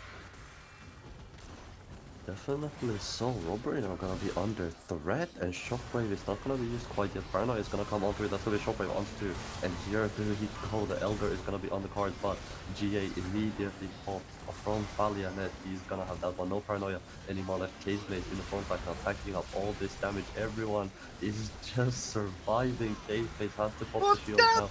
He made sure he lives, but they found him. They found Butner. Is it gonna be enough? The Sivir is dead. The king has fallen, and they have found their way. Now looking for the mid lane tower, looking for the mid lane inhib on the side of Wacky Race. Elder is not gonna be started on us because the base is under threat. Can Beast Team Esports put up the defense? Wacky Race is gonna end up taking the inhib, gonna end up backing away, and what a catch from the side of Beast Team Esports. They found the Sivir and managed to stall this game out for even longer. And it was almost game 2 all over again, but Usagi now staying for some reason, and with no flash here, and Swampert is about to get his ultimate. they might be able to actually chase for something here. As they might actually just start Elder and try to cancel some bases. I'm not sure if they're able to, but Usajin once again staying, and so does Elrat. Usajin has TP up. I want him to base so badly, but might not have the time as Elder is going to be on the cards. Valiant with the paranoia as well. Traps being laid out by Run and Feed, creating the zone that they cannot pass through. Casemate is gonna eat Elrad, trying to keep the Soraka on alive. Valiant flies on through, but can they do it after top lane? History, that's absolutely huge. Massive coming out from Usajin, ends up falling, but he's done enough. He did what his team needed for him to do. The auto comes through from Butner and the shockwave to end it all out of the mid lane of the Wacky Raids is going to mean that the Wacky Raids then they are gonna go up in the series. They are gonna bring us over to match point and they are gonna be 2-1. Yeah, and Bittner bringing out one of his favorite champions besides Ezreal. Looking really solid on the Sivir this time around, and definitely a very back and forth game. I feel like Beast team almost even had it on that Elder fight, where they got Sivir instantly. Not entirely sure what happened in the opening of that fight with Falianet and I believe it was the Ornn that was a bit caught out on the left side of the fight, but Mammon Feed and Dunny 8x8 definitely brought a lot to the previous team fight, but you can obviously see it in this game-ending fight here where Sivir comes in and there's not enough space to deal with her. You can't ever touch the Sivir. When are you supposed to walk in and hit this person? It's not gonna happen, and Elrite is just following after her, just completely healing in the like it doesn't even matter if you get on top of him. If you're Bombleck, you can't do anything there. And even if you are Bombleck at that. So definitely a rough draft coming in from Beast Team Esports. The Caitlyn is a weird read. Maybe that's something they believed was really strong. But I think against a hypercarry player like Bittner, you can't disrespect him that hard that he can't perform on these champions that traditionally do pretty well into Caitlyn, despite this not being at the top level of League of Legends. You know what? It might have not been the winning draft, but Zench, it was a hell of a game between these two teams. So back and forth, Elder being spawned as well. And I'm gonna ask you this here and now before we head on into this break, before we go into this game number 3. Are you expecting a game 5 here? I feel like Beast Team Esports, if they're willing to take the hypercarry approach themselves or bring Miku more into the game, whilst the Ornn has kind of done its job, I feel like Miku is a player that really wants to be at the forefront of a fight or be able to do something by himself. So against hypercarries, you don't necessarily have to play the hypercarry into hypercarry. You can also play a bit more dive. But if they're going for a more dive approach, then they need to get rid of all of these insane tank options that Wacky Raids is pulling out. There definitely has been a lot of insane tanks. The Tahm Kench being a very tanky boy, as well as the Sion, as well as the Ornn. We've seen a lot of beefy boys in our games today, but we're gonna head on to a short little break while we get ourselves and the players ready for this potential last game of the day. And this is tiebreaker, or not tiebreaker, this is match point for the side of Wacky Raids. And we are gonna be right back, guys. Don't go anywhere for this potential last game of the day.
Welcome back, everybody. Potential last game of the day, still being joined by myself and Mr. Zench. And what a game we just had for ourselves. 40 minutes, Baron, Elder, Infernal, Soul, and Zench. If this game is anything like the last game, I am so excited and I'm so here for it. Yeah, just don't want to hear about tongue slicking stuff and balls and stuff. But moving on, we get into the game 4 of the day, and K'Sante is open. K'Sante is open, and Beast Team Esport once again taking another approach. This time around, just locking in the Jarvan instantly here. And the Backerates this time around has banned away the Nico and the Orianna. So trying to put Danny 8x8 on something where he doesn't find as much value. But this time around they don't have access to the Wukong and Orianna that they had in the previous one. Yeah, definitely not. Although I'm a little bit surprised on the fact that the side of Wacky Raids end up banning Orianna and the Nico, but don't opt in for an early Syndra here. Like, you can still lock it in on here. I would be surprised if they don't, because the Syndra is still open for the side of Beast Team Esports. All they are gonna go for the Kai'Sa instead, the first Kai'Sa of the day, and on side of Beast Team Esports they did end up banning away the Vayne, Milio, Lulu again. So it does look like, based on the adaptations they made from last game, they think these are the champions that need to be taken away and these are the bans they need to be making to have themselves a close and a successful series. And definitely it does seem that way. I feel like as soon as they started taking the Milio and the Vayne off the table, it was going a lot better for them. But Aphelios is going to be locked in here, and we'll see what it ends up being paired with when it comes to supports. And I'm only wondering what happened. Why did Wacky Raid suddenly go a mid-range AD carry? I have no clue, but they did. And going with the Wukong as well, possibly pointing a bit towards going a bit more dive this game, but so is Beast Team Esports. And considering how both these teams play, I feel like Wacky Raid is just stepping into the realm of Beast Team Esports, and that might be a mistake at 2-1 up. Yeah, definitely. So Soraka is gonna be locked in alongside the Aphelios. So going back to basics, this is a combo that we have already seen. Of course, we did see the Aphelios pop off already. So definitely not surprised that it ends up getting picked again this time around. Again, Ornn on the other side set. Interestingly enough, going to be banned away. I would assume for another top lane ban again, just to make sure that this Ornn doesn't get into any unfavorable matchups or anything that could potentially be difficult to play against. And Zench, you've been rooting for the K'Sante pick all day, but this time it is gonna get banned away by the side of Wacky Raids. The Soraka was... I mean, they decided to go for the Soraka instead, right? And essentially just expecting the Ornn to be taken away, because it obviously has been pretty good for Beast Team Esports, and I feel like Wacky Raids easily could have picked something like a Sion and just banned away the biggest counters for Case Maze, which could have been an option. They decided to go this way instead. And I mean, both team comps are looking pretty fair right now, but Beast Team Esports top laner is also a carry top laner at the same time. This guy, as I mentioned, is not necessarily that big on tanks, whilst he has looked fine on the Ornn to some extent. Seeing him on the Gwen now will be definitely more exciting, and I'm a bit more hopeful for this kind of draft for Miku. But now also Danny 8x8 hovering a Veigar champion that I haven't seen in a pretty long time, if I'm being honest, but brings a lot of value against a full dive team, and he locks it in as potentially like a replacement for the likes of a Nico or a Taliyah. And now Wacky Race needs to find the response here. And it's offering the Janna, but I'm assuming they should still find the mid lane here, but unless it's the Janna mid-roam tech, but doesn't necessarily seem like the best option here as they will lock in the Corki. And I'm pretty sure this is actually a fine matchup for Corki, because once you get level 6, you obviously have the range, but that doesn't necessarily stop the Veigar from just queuing waves and scaling up, essentially. So this time around, I do actually favor Beast Team Esports comp. But once again, Wacky Race has some a bit less of a heavy hitter team comp, but at least they have the tanks needed to sustain some of this damage. But the Soraka kind of changes things, as we've seen in this series. It feels like Soraka has been like the meta of this entire series so far, and it completely ruins the idea of going full on burst, because well, burst someone and Soraka uses her ultimate, and suddenly you're still fighting and you don't have anything, and they can still just keep on auto attacking you. So I feel like this Soraka pick has definitely defined the series so far, and it'll be interesting to see whether Wacky Raids with a more aggressive approach can find a way to shut it down. I definitely so, and I think when you look at both of these team comps together, you very early on said that Wacky Wraiths were going for a bit of a dive comp the second they locked in the Wukong, the second they locked in the Kai'Sa. It definitely does look like that. You've got a bunch of short range carries outside of the Corki. You're looking at a Rel, you're looking at a Kai'Sa, or an Wukong. All these champions are going to be jumping in, which I'm not gonna lie, concerns me a little, considering you're gonna be going into an Aphelios who, with his shurikens and with the white gun, doesn't at all mind being up in close range and generally prefers it that way. If he does have the red and white guns, both of those guns are very short range, and he definitely likes those sort of circumstances for himself. You already mentioned the importance of this Soraka, which is something we've seen all throughout the day. And Soraka can definitely cock the comp off Wacky Race extremely hard if they misstep. If they go in too far, and this Soraka can just heal everybody up, and all the cooldowns on the side of Wacky Race are burnt and they have no juice left, then suddenly you're gonna be fighting an uphill battle against a Veigar, against an Aphelios that's just gonna be doing so much DPS. And Gwen loves this sort of comps.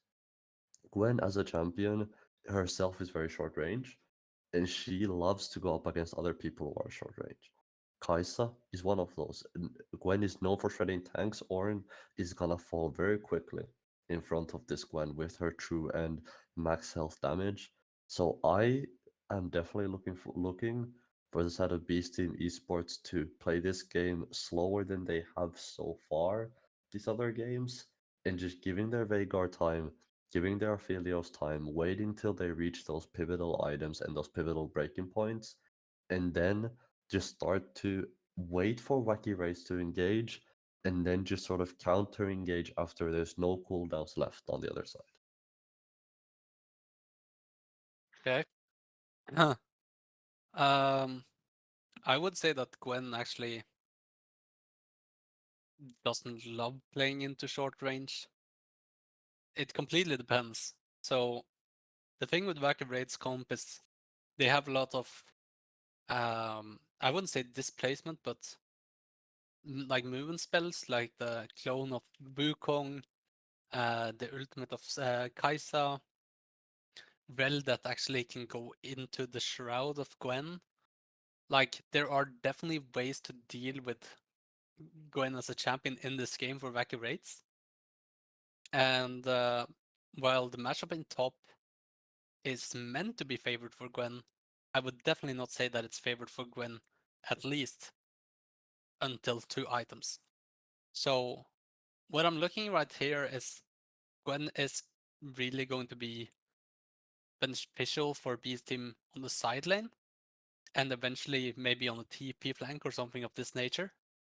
But I don't necessarily see like the easiest way for them to just straight up invite a 5v5. I think they would way rather prefer to play the re-engage with the Veigar, as you said. But with the Veigar, you're also able to stall. And something you can stall for is something like a Gwen. So I feel like playing the side lanes here will be a strong point of these teams' team composition, whilst Vacates has really easy access to engage options. The Wukong dashes, the Ornn ulti. There's also tricks you can do on Rel that makes her engage really surprising, and also the package. So to me, this feels like a Veigar pick that can potentially stop something of it, and the team fights will hang a bit on Danny 8x8, which it has before, and I feel like he has had a pretty decent series.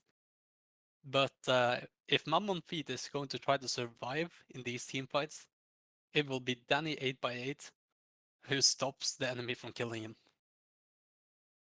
Definitely so, and I think Veigar can be so pivotal in situations like these because, like you said, the cage not only does it buy you time, like you said earlier, but it buys you so much space as well to work with. If you can just hold on to that cooldown and sort of bait people to come into you, then you just sort of toss the cage out and separate them.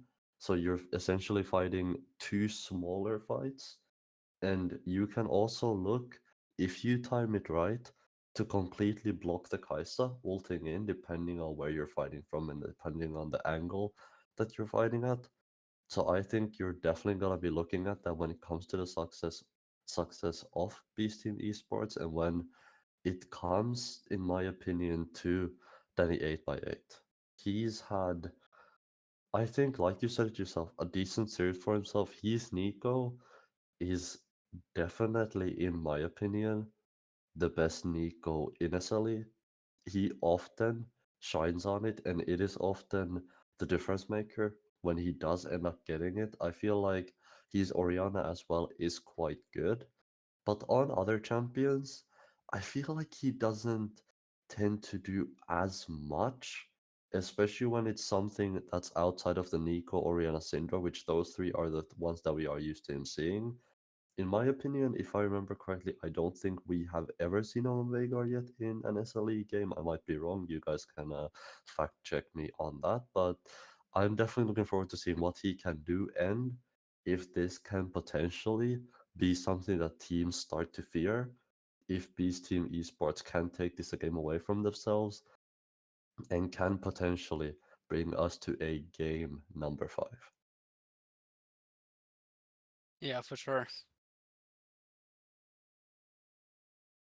Not entirely how far away we are from getting the game started, but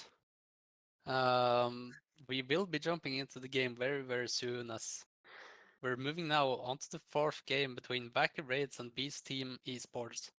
And the question is, will Vacates be able to close the series with a different style of play, or will they be looking back at this game at a later point and be disappointed that they didn't stick to what their identity is?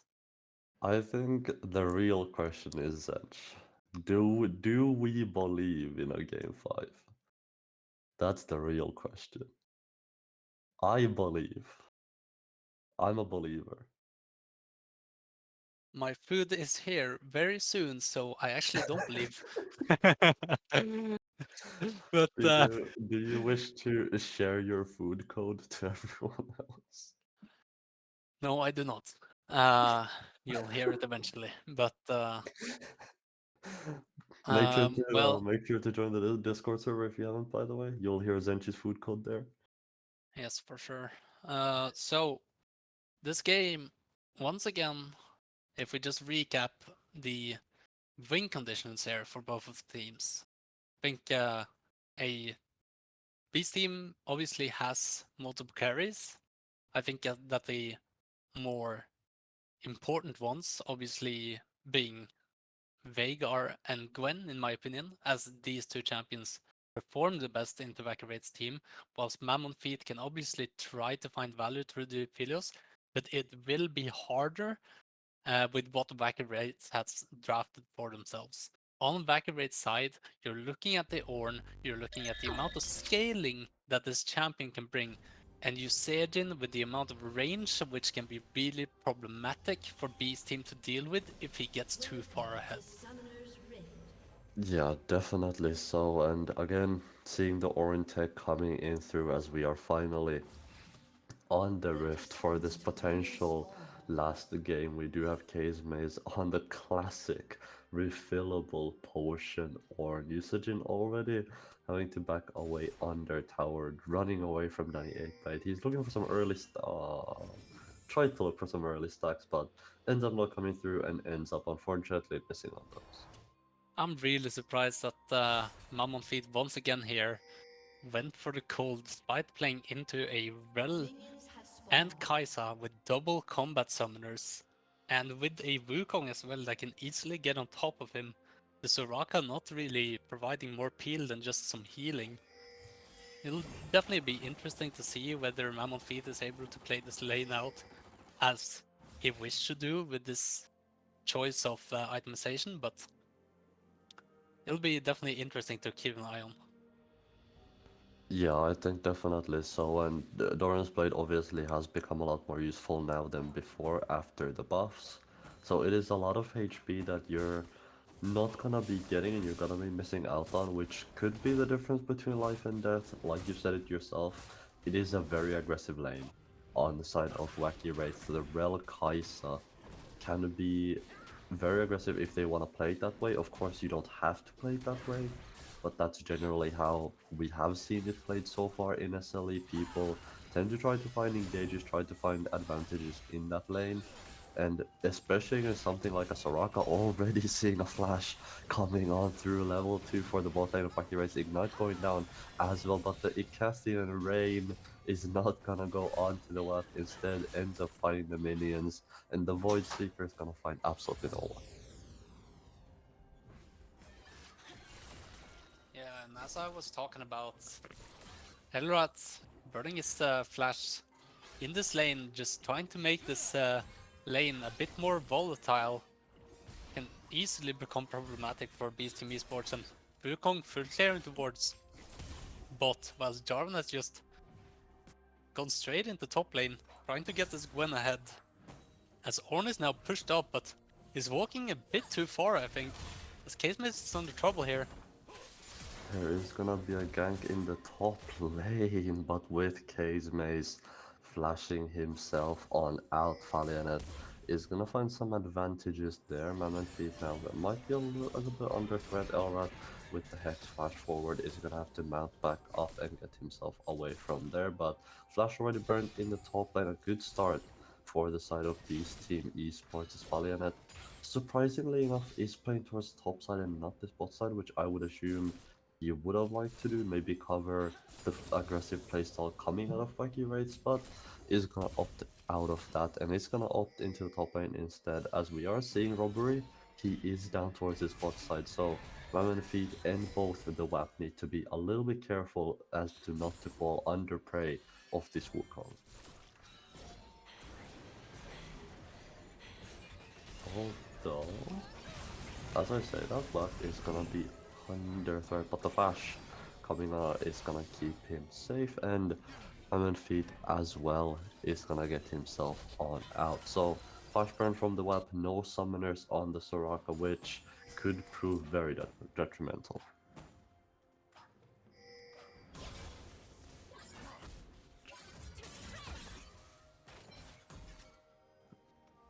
I do believe as well that the side of the Wacky Wraiths, of course, I have talked a great deal about this Rel Kaisa, but you are looking at a Corki in the mid lane, you are looking at an Ornn in the top lane. That is realistically gonna be what you're looking into as your big scalers in this game. You're gonna be looking, if you're looking to make aggressive plays, you are gonna be looking towards this bot lane, towards this Kaisa Rel, and Falionet, of course, on the Jarvan on the other side, can look to stop some of this aggression, although an aggressive invade from him coming out as he's gonna take away some of these raptors, are gonna leave some alive to send back the message to the raptor mummies that the babies have been taken, and you gotta always make sure at least one lives so they can Man, send I them love back. Warren.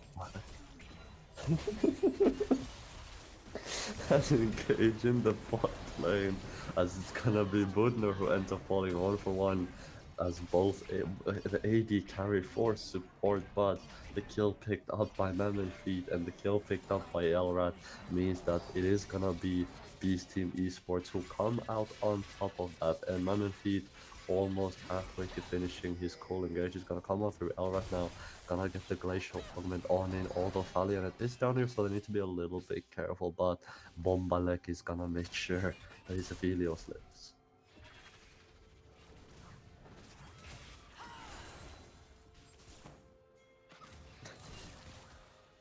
Man, I love Ori.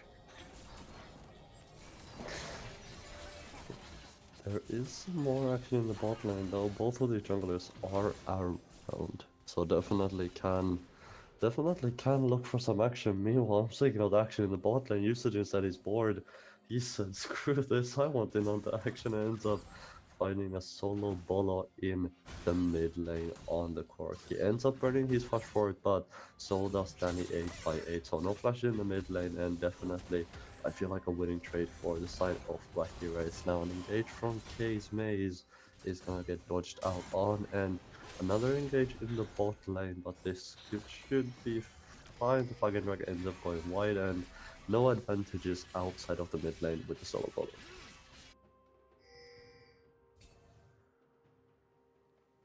Robbery as well, making his way on. First Drake has spawned though, so I'm sure both of these teams are gonna be looking towards that, are gonna be looking to pick that one up.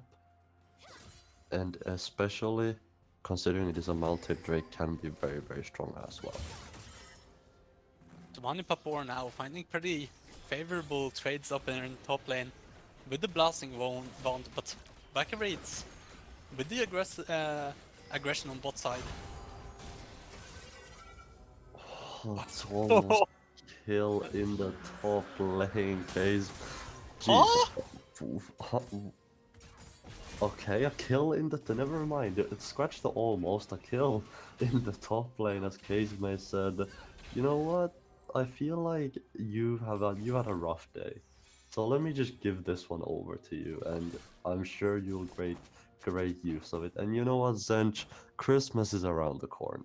So I'm sure he's just being hospitable. Yeah, when I said I love Warren, I really meant it. And so does Giovanni Papor this game. Picking up a freebie here. Not entirely sure what was going through Casemate's mind there. In stepping up to a Gwen with fully stacked Q stacks, but anyhow, Wacky Raid's picking up the first dragon. Obviously, really something they should be looking at against a, well, very hard scaling AD carry like Aphelios, but Casemaze now might be in trouble here. Caseme is indeed in trouble in the top lane, although a kill in the bot lane as Budner is gonna find himself a kill. It does end up burning both of his sums for it, but nonetheless some gold swinged over to the side of Wacky Race. Meanwhile, Valiant finds nothing in the top lane, which means it is a winning play on both sides of the map for the side of Wacky Race. Now Elrat crossing the map over, make sure this Herald gets taken by them uncontested, but Valiant just chilling, taking his blue buff, and I doubt he'll be contesting this nonetheless. And Elrat now showing his dominance here, and the reason as to why he's regarded as a top support in the league.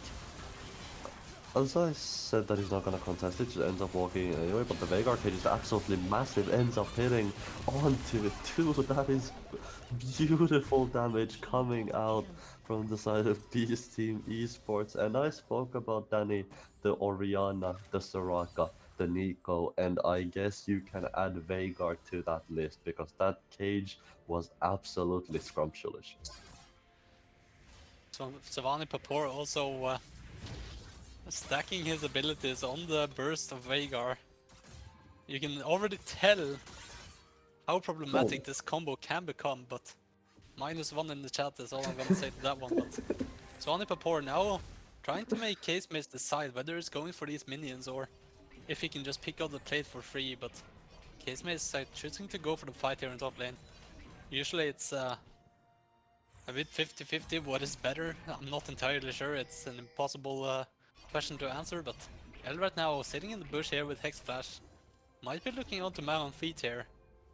He is gonna be looking for the engage. Magnet Storm is gonna come on out as well. Keep in mind, Flash is up for Mammon Feet. He's not gonna use it quite yet and does not even need to. The WAP again keeping his AD carry alive, and that is the utmost trust coming out from Mammon Feet, holding on to his Flash and trusting the Soraka to keep him on alive.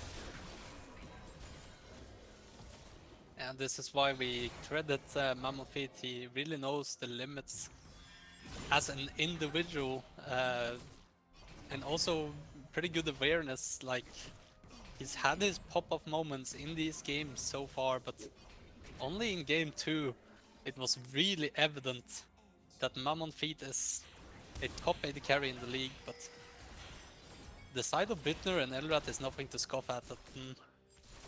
They have had the upper hand of the WAP and Mammon Feet, but I would definitely not criticize Mammon Feet too much for that.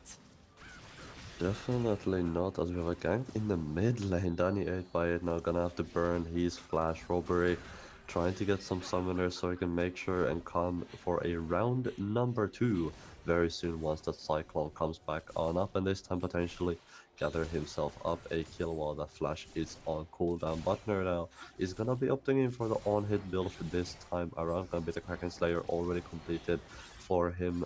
Couple of first items starting to come through in the mid lane for and bot lane for the side of Wacky Wraith, and mid jungle for the side of Beast Team Esports. And Savani Papor is keeping up good here with the Ornn, and Ornn is starting to run a bit low on resources here and is looking to back, but the Gwen is not letting him go, and as he now has TP available in case Mate does not. No TP available indeed, as the package is gonna be coming on in. Just gonna be used defensively this time around. No damage coming through. El right now in the bush. He's standing, waiting, biding his time. No, that pause. Oh, Zench, we are being edged, and I'm not here for it. That is unfortunate. Robbery just leaving us. They're taking the Drake, but it definitely will be interesting to see what happens here. I feel like Beast Team Esports should have been communicating there, especially when they were able to just get this Corki package that early, and you have really good flank wards here for the Gwen and for the Jarvan to come from the opposite side. I feel like this should be a play that Beast Team should have been quicker on. I think the Dragon at the pause was sitting on 2k health. I don't believe that Beast Team will actually be there on time to contest the Dragon itself. There might still be a play to be had, but at this point it should be fairly obvious to Case Maze that this Gwen is looking to move. So there's actually a trick you can do on Gwen where you shroud and then TP. But if he does just TP in the face of Ornn and Ornn just cancel it with ultimate, that would be a very awake decision by Case Maze at least, or perceptive at least. But I feel like Beast Team should have been in position to contest this dragon here. Yeah, I feel like they definitely had the information to work around slash work with. It'll be interesting to see how the fight goes if they do end up opting for it. I know for a fact Elrat is sitting in a bush waiting for people to walk up. I know for a fact that the WAP is gonna be in engage range. once we head out of this pause. But Zench, if this fight ends up spilling over to, let's say, a 4v4 or 5v5, which team would you say has the upper advantage or the edge? I would say that Oh my god. in a 4v4 situation, Vakovic should be favored, but right now on this, well, It's a little bit looking of a like pause, Bombalek but is about to get a bit bombarded, you know. But does yeah. have flash here, and still I would assume that he should have the flag and drag ready, which can be used over the wall here. But if Elrat is able to, Well, we're gonna find out as we finally continue. The map is gonna get engaged. I'm gonna get absolutely one shot, and Valiant are gonna be under threat as well. Bombalek ends up making it out on 1 HP. Mammoth finally making it over. He has the red-white. He wants to fight, and it's gonna be Mammoth finds Orbury.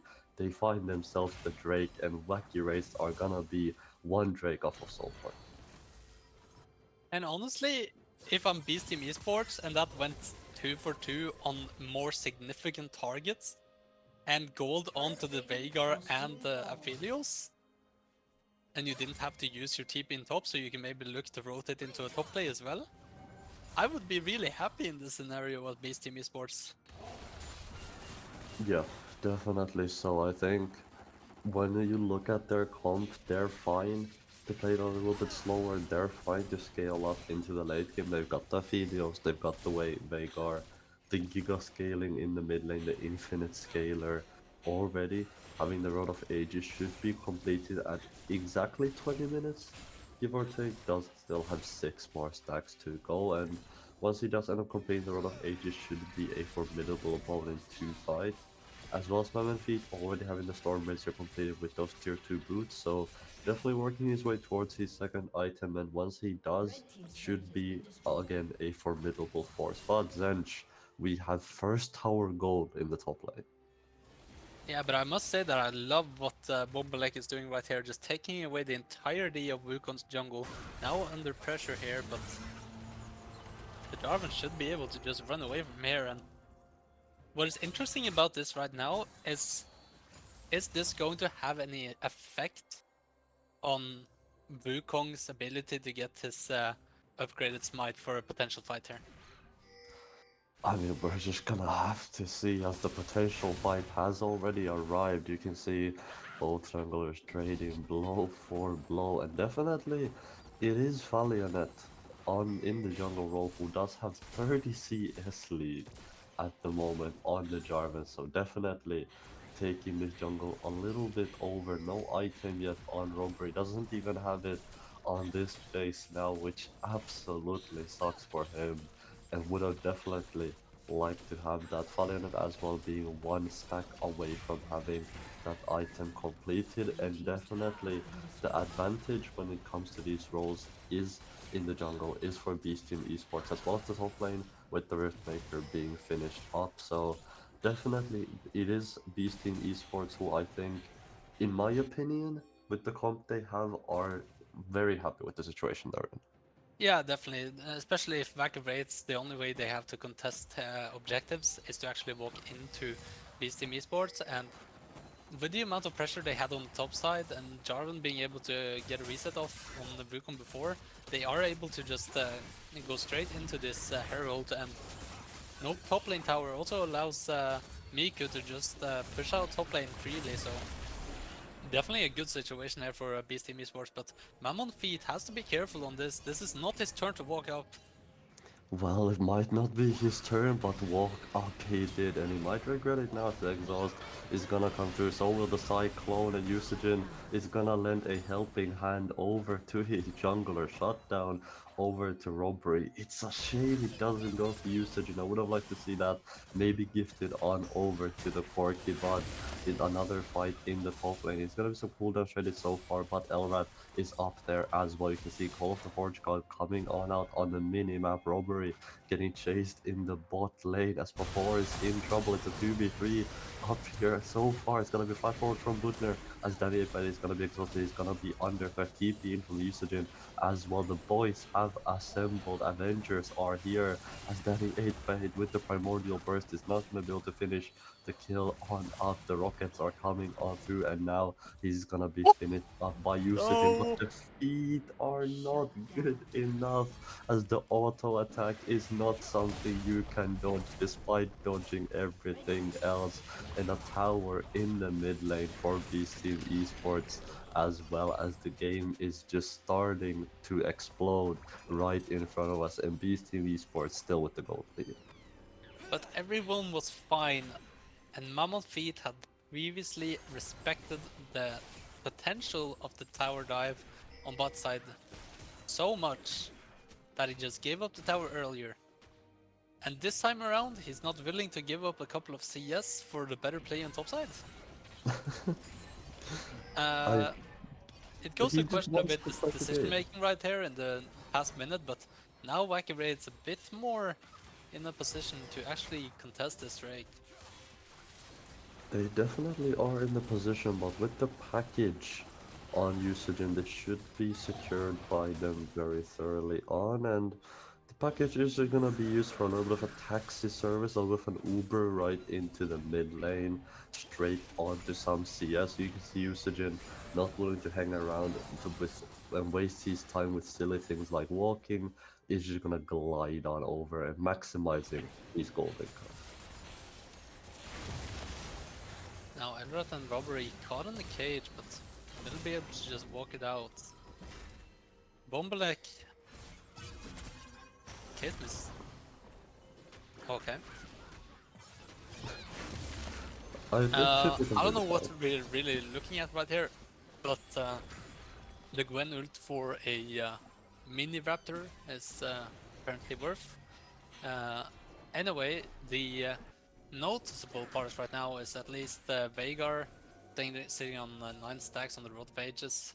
That level up, I believe Veigar's E is one of few abilities that only stacks off level ups and not by ability haste. Correct me if I'm wrong. But obviously, if you can get some levels onto this Veigar and have permanent uptime on the cage, then that's something that would be really helpful for making these team fights a lot more maneuverable for Beast Team Esports. And Aphelios working his way towards the second item has to be on their minds. Yeah, definitely. So I'm pretty sure he is close to that as well, already having a lot of the components in his inventory. And with the Stormrazor, we've already seen what he can do with the item combo. Used in the under threat in the bot lane flash, gonna be coming on out. Bunnypapar is gonna end up popping the ghost, so it is a summoner for summoner, even though the ghost is going to be a much lower cooldown. Needlework is gonna come on out for a little bit of chip damage, and that's about it. Mammoth Feet with the red white definitely could be looking to fight, but is all alone in the mid lane, which does mean he does need to chill for a little bit, at least for the foreseeable future. Finally, Case Maze in mid lane as well. All the fight in the bot side as 24 has no ghost left, no suns, no ultimate, no nothing, and is just gonna get absolutely spun on like a blade by Robbery, and ends up getting taken all out. Meanwhile in the top lane, Elrat now being looked on and could be under threat, but Engis just popping the wall, gets himself on out, and it's gonna be Wacky Race who end up with a net positive play when it comes to gold. Probably that's now under threat as well, but I expect nothing of it. I expect for there to just be some slapping when it's an orange to the Jarvan. Yeah, and as you can tell, Wacky Raid's slowing their game down a bit and just going for consistent plays now. As Caseman is now ulting onto the Soraka. The WAP now gonna be under threat as the flash is gonna come on out, but that is going to be a flashless Soraka, which can be very dangerous for your team. Case Maze, you can tell hunting, still looking to zone off the rest of the members as they're looking for this tier 1 in the mid lane. Could have overstepped his here a little bit towards the top side as he's getting taken very low on this Ornn. Is just gonna flash on out as the Gale Force from Mammon Feet again almost finds the play, almost finds the kill. Valiant, unfortunately not being able to get into the range of that Cataclysm, is gonna miss out on that, and Casemay somehow ends up making it out by the skin of his teeth. And in the meantime, Gwen pushing out the bot side here, and this team was looking a bit on the Baron there, but didn't really seem like an option, as they might have recalled that Ornn still has TP here, as Elrond is now in trouble, might be caught out here. He is gonna get engaged on Cataclysm, is gonna come out as well. Magnet Storm to try to buy himself some time, but not magnetic enough as he's gonna get taken on out. Is there gonna be pings towards the Baron from the side of Beast Team Esports? The answer is no. The Rel being dead is not enough of an incentive, and instead they're gonna back on up. They're gonna go for the basic. Now the WAP is absolutely gonna get blown up by Butner, and the side of Beast Team Esports just left the Soraka behind and said screw you and just went for the base instead. Yeah, and the amount of resources that Vacuum has put into their AD carry in this game is starting to take fruition, and Butner now on 2.5 items, 450 gold shutdown, has to be the target that Beast Team needs to find in this next Drake fight, or else this game is starting to look or to become pretty one-sided. Definitely so. Of course, Danny 8x8 is very close to having that hat of his completed. 10 stacks on that Rod of Ages. This Veigar by no means is weak, and neither is this Aphelios, as L right now gonna be in a little bit of trouble here, gonna be looked upon, but they found a better target. One Impopor does only have a half of his HP to play around with. That's gonna be engaged coming out through package as well. The WAC is gonna get absolutely blown up as Mammoth is gonna be under threat as well. They found all the carries, they found everything they needed, and Wacky Raids just absolutely clean up house and take out everybody from the side of Beast Team Esports. Yeah, and this Gwen pick, despite being relatively fine into the Ornn, he's not respecting the rotations coming out of Vacuum, and this is not the first time, and if it doesn't exist in team fights, then there's not enough damage, or there's not enough threat for Vacuum to reconsider just going in. And Miku now TPing down to bot lane to try to get some gold elsewhere, but with Butner respawning here despite dying, he doesn't really care of dying if he's able to just respawn with the Baron anyway. Yeah, I think he's not gonna mind as Conivapor is actually gonna engage onto Butner. They'll need to be a little bit careful. Keep in mind, looking at Butner summoners and cooldowns. No flash, no exhaust, no ultimate, so definitely needs to be wary as the WAP again gonna be under threat. He's just dead, and Zench, they just keep blowing up the Soraka. Nothing he can do. Yeah, and this godly Soraka pick that's been so good in the 2 games previous is struggling quite a bit here in this game number 4, and showing some good adaptation going out from Vacuum here, taking a bit more aggressive approach into the likes of Aphelios, Soraka, not necessarily a strong lane. I would love to see something more poke oriented coming in here for the WAP, but sticking to what he's known for. As we have an engage in the mid lane, that's gonna be falling under threat on the Jarvan. He just gets absolutely taken out. Robbery looking for the re-engage Cyclone, giving so much value, but the primordial burst out of Danny 8x8 is gonna find the shot down from Robbery. Gonna pick himself up a little bit of gold right there, and no big objectives on the map means that there is nothing to gain from those picks. But the big winner is Danny 8x8. Big shutdown, big hat in his inventory, and slowly but surely this Veigar is scaling on. Yeah, and what you could say is that Ocean Drake isn't necessarily the best soul here. I think Robbery might, or Robbery and Case Maze might find some value, or through the Radiant Virtues on the side of Accurates might find some value through the Ocean Soul, but the kind of damage that Beast Team Esports is dealing is not in terms of poke, it's either full on burst or just insane DPS eventually. So this soul can be fought against, but Beast Team Esports need to be cautious. Definitely do need to be cautious. There's an engage in the top side of the map. Valiant gonna be the one who's under engaged as Case Maze jumps on forward, trying to buy Butner a little bit of space usage and now making his way over. This is a 2-item Corki, definitely hurts quite a bit. 506, still a shutdown on him. If the side of Beast Team Esports can pick that one on up, Robbery now trying to take away a little bit of jungle camps from Valiant, and this Wukong just cannot, or this Jarvan just cannot 1v1 the Wukong as he is too damn strong. Yeah, and it seemed like at the start of this game that Bomblake actually had Robbery's number, but the further the game has gone, Robbery has found some really good picks for Wacky Raids and managing to stabilize and eventually getting the amount of objectives that we've been seeing throughout the series, that Wacky Raids focus Drakes really hard, and Beast Team Esports have been too late to respond. Yeah, definitely. So it just does feel a little bit like Beast Team Esports, in my opinion, have run out of juice.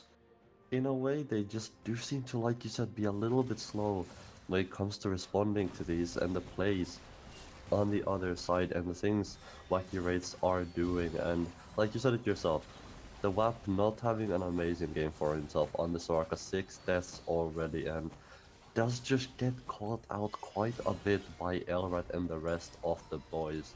So far we are seeing Dragon come up very shortly as well, Elder up in a minute, and that can definitely swing things around.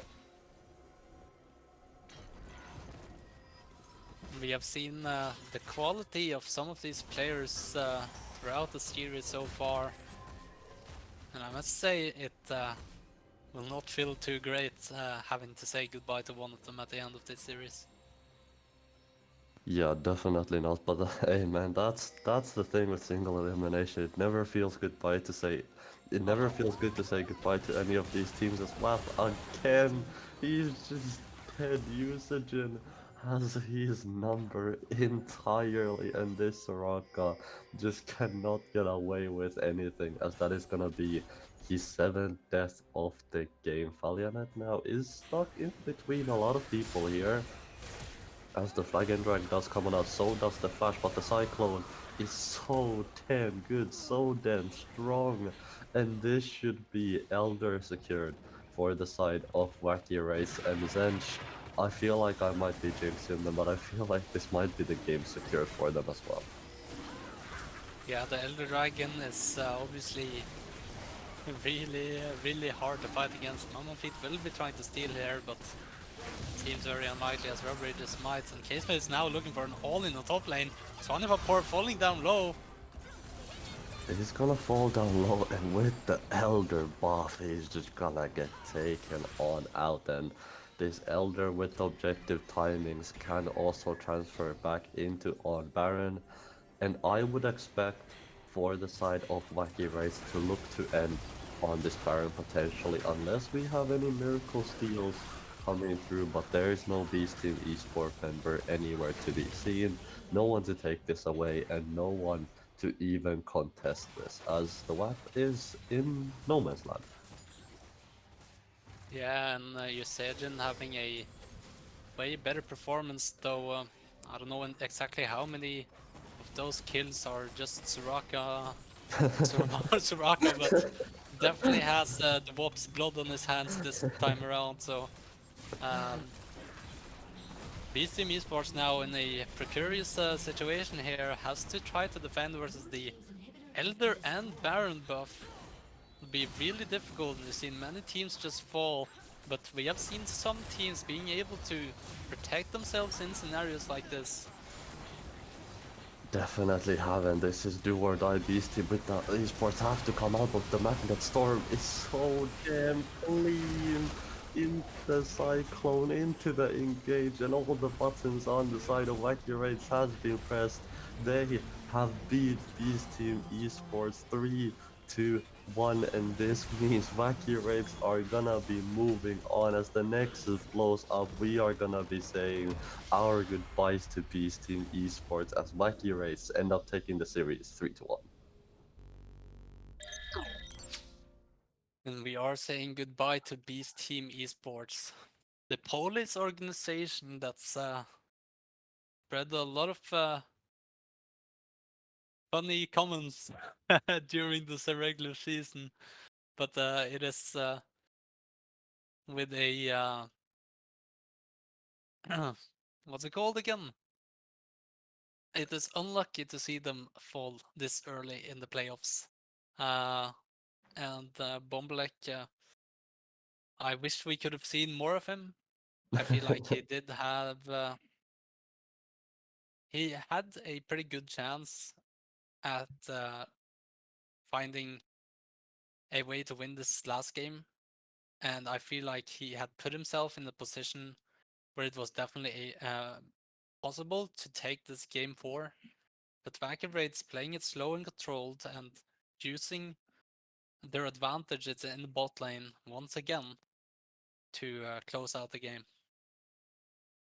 Yeah, definitely so. And I mean, Bombalek also having one of the best usernames, in my opinion, that we have in SLE alongside the WAP, which always is gonna be sad to see to go, just because I can no longer make jokes about him wappinating people on the Rift. But nonetheless, GG's to both teams. It was a great series. It was an entertaining series, and we are not even done yet because we have the winners interview coming on through.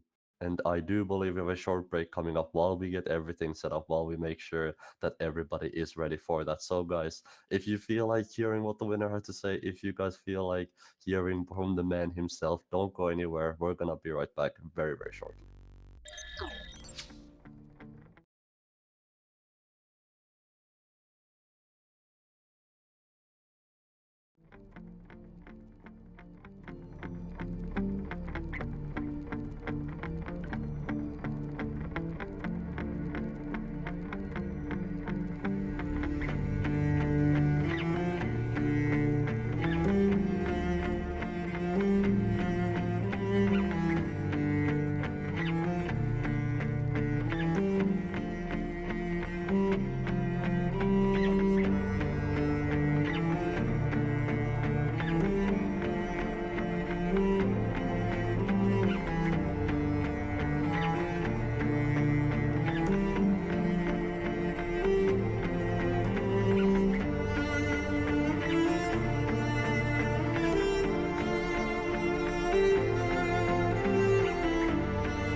Welcome back. A short break indeed, and we are being the ones who interview the one, the only Mr. Elrat, main man himself. Elrat, how you doing, man?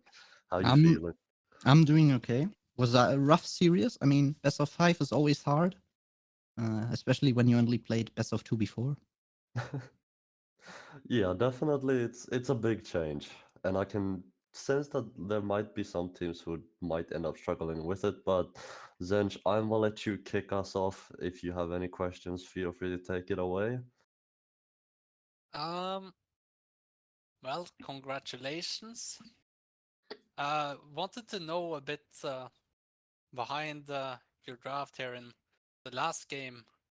You guys have been focusing a lot on the Sivers, the Jinxes, the Vaynes, the hyper carries, and seemingly so you went in with the idea of just keeping that identity true. But in this last game, you picked up the Kaiser Red. Was there like a specific reason to why you pivoted to this kind of strategy in a decider game? Mm, not really.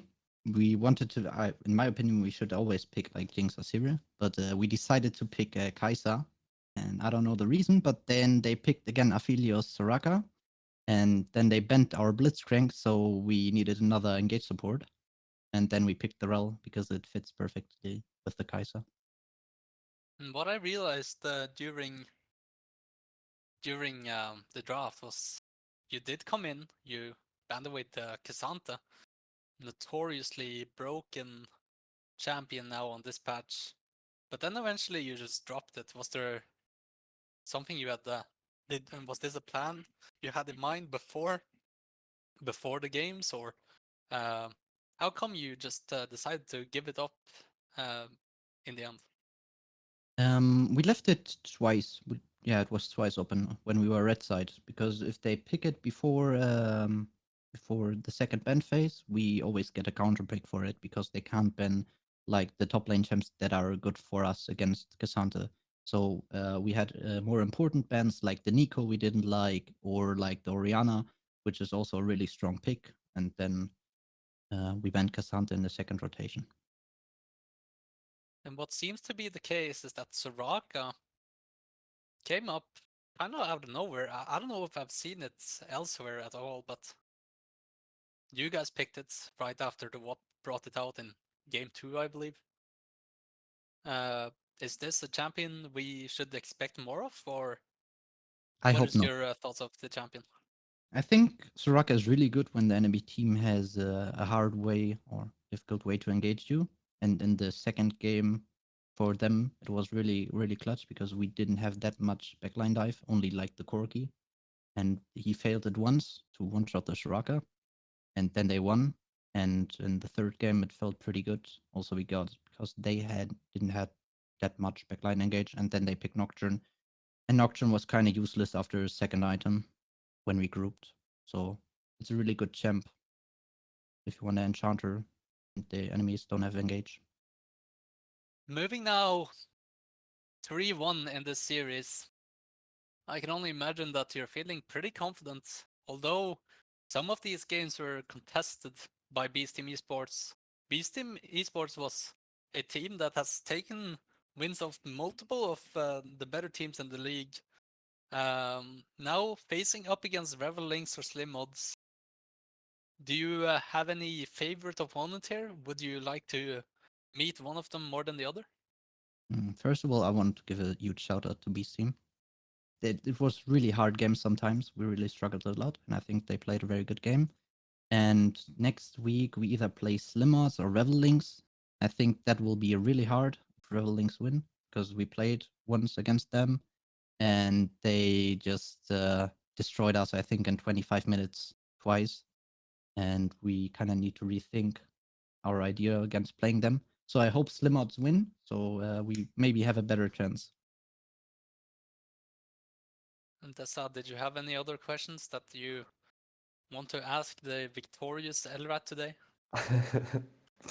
Indeed, the victorious Elred. I've got a couple, Zinch, thank you very much. And I do want to just, again, start us off with a congratulations to you guys for the win. And of course, like you said it yourself, Beast Team Esports, a formidable opponent, but this time around, you guys ended up being the victor, being the team that was best. And we talked a little bit about this before we came off break, but you did mention that you guys weren't entirely prepared to go into the whole like best of fives compared to it being best of twos, like it has been for the entirety of regular season. Do you feel like, of course, you took the win today, but did it ever feel like that? Did you guys ever feel fatigued, or did you guys ever feel like it was too much for you when it came to the best of fives, or did you feel like you prepared enough for today's series? I think we prepared okay. I think our draft was not that good, but we had our identity, and that's what matters, I think. But 5 games is very hard, very exhausting. Also, playing 3 games is a lot. But I'm really happy we didn't go to game 5 because that would be, yeah. I don't think I could have played like okay, because it's really hard to think or play good League of Legends for 5 games in a row.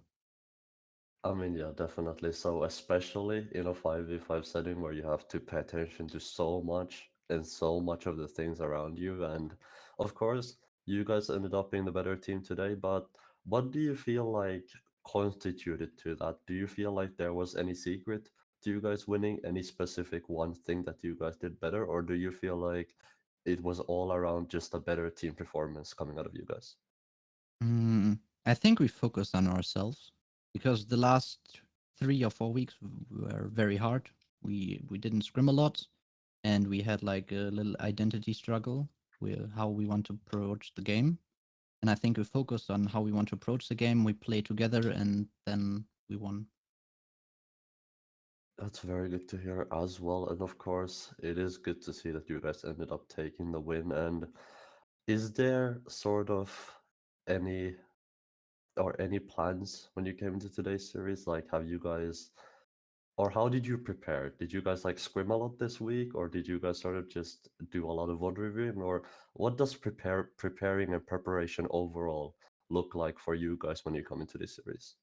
Actually, we scrimmed once, and we started preparing half an hour before the game.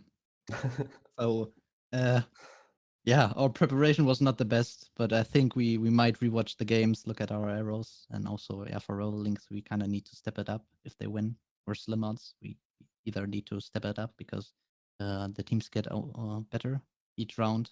So we have a lot of work to do. Yeah, definitely they do get better. It does get harder the further you get on. And speaking of the teams, I know Zench kind of asked you this already, but is there any, or no, let me put it this way. What is the most excited team for you? Not necessarily for your team, but for you individually. What team are you most excited to face off against? I think I would like to face. I think it's Yin. I would like to face the Red Gucci team. Yeah, it's Yin. Because our top laner loves to play against Zench. And I think my ADC has a small problem with their ADC, so it would be nice to settle it in a best of 5 on the Rift. I mean, And you and that's Biggest are just homies, or? Oh, man, he just wished me good luck, so I can't blame him. Yeah.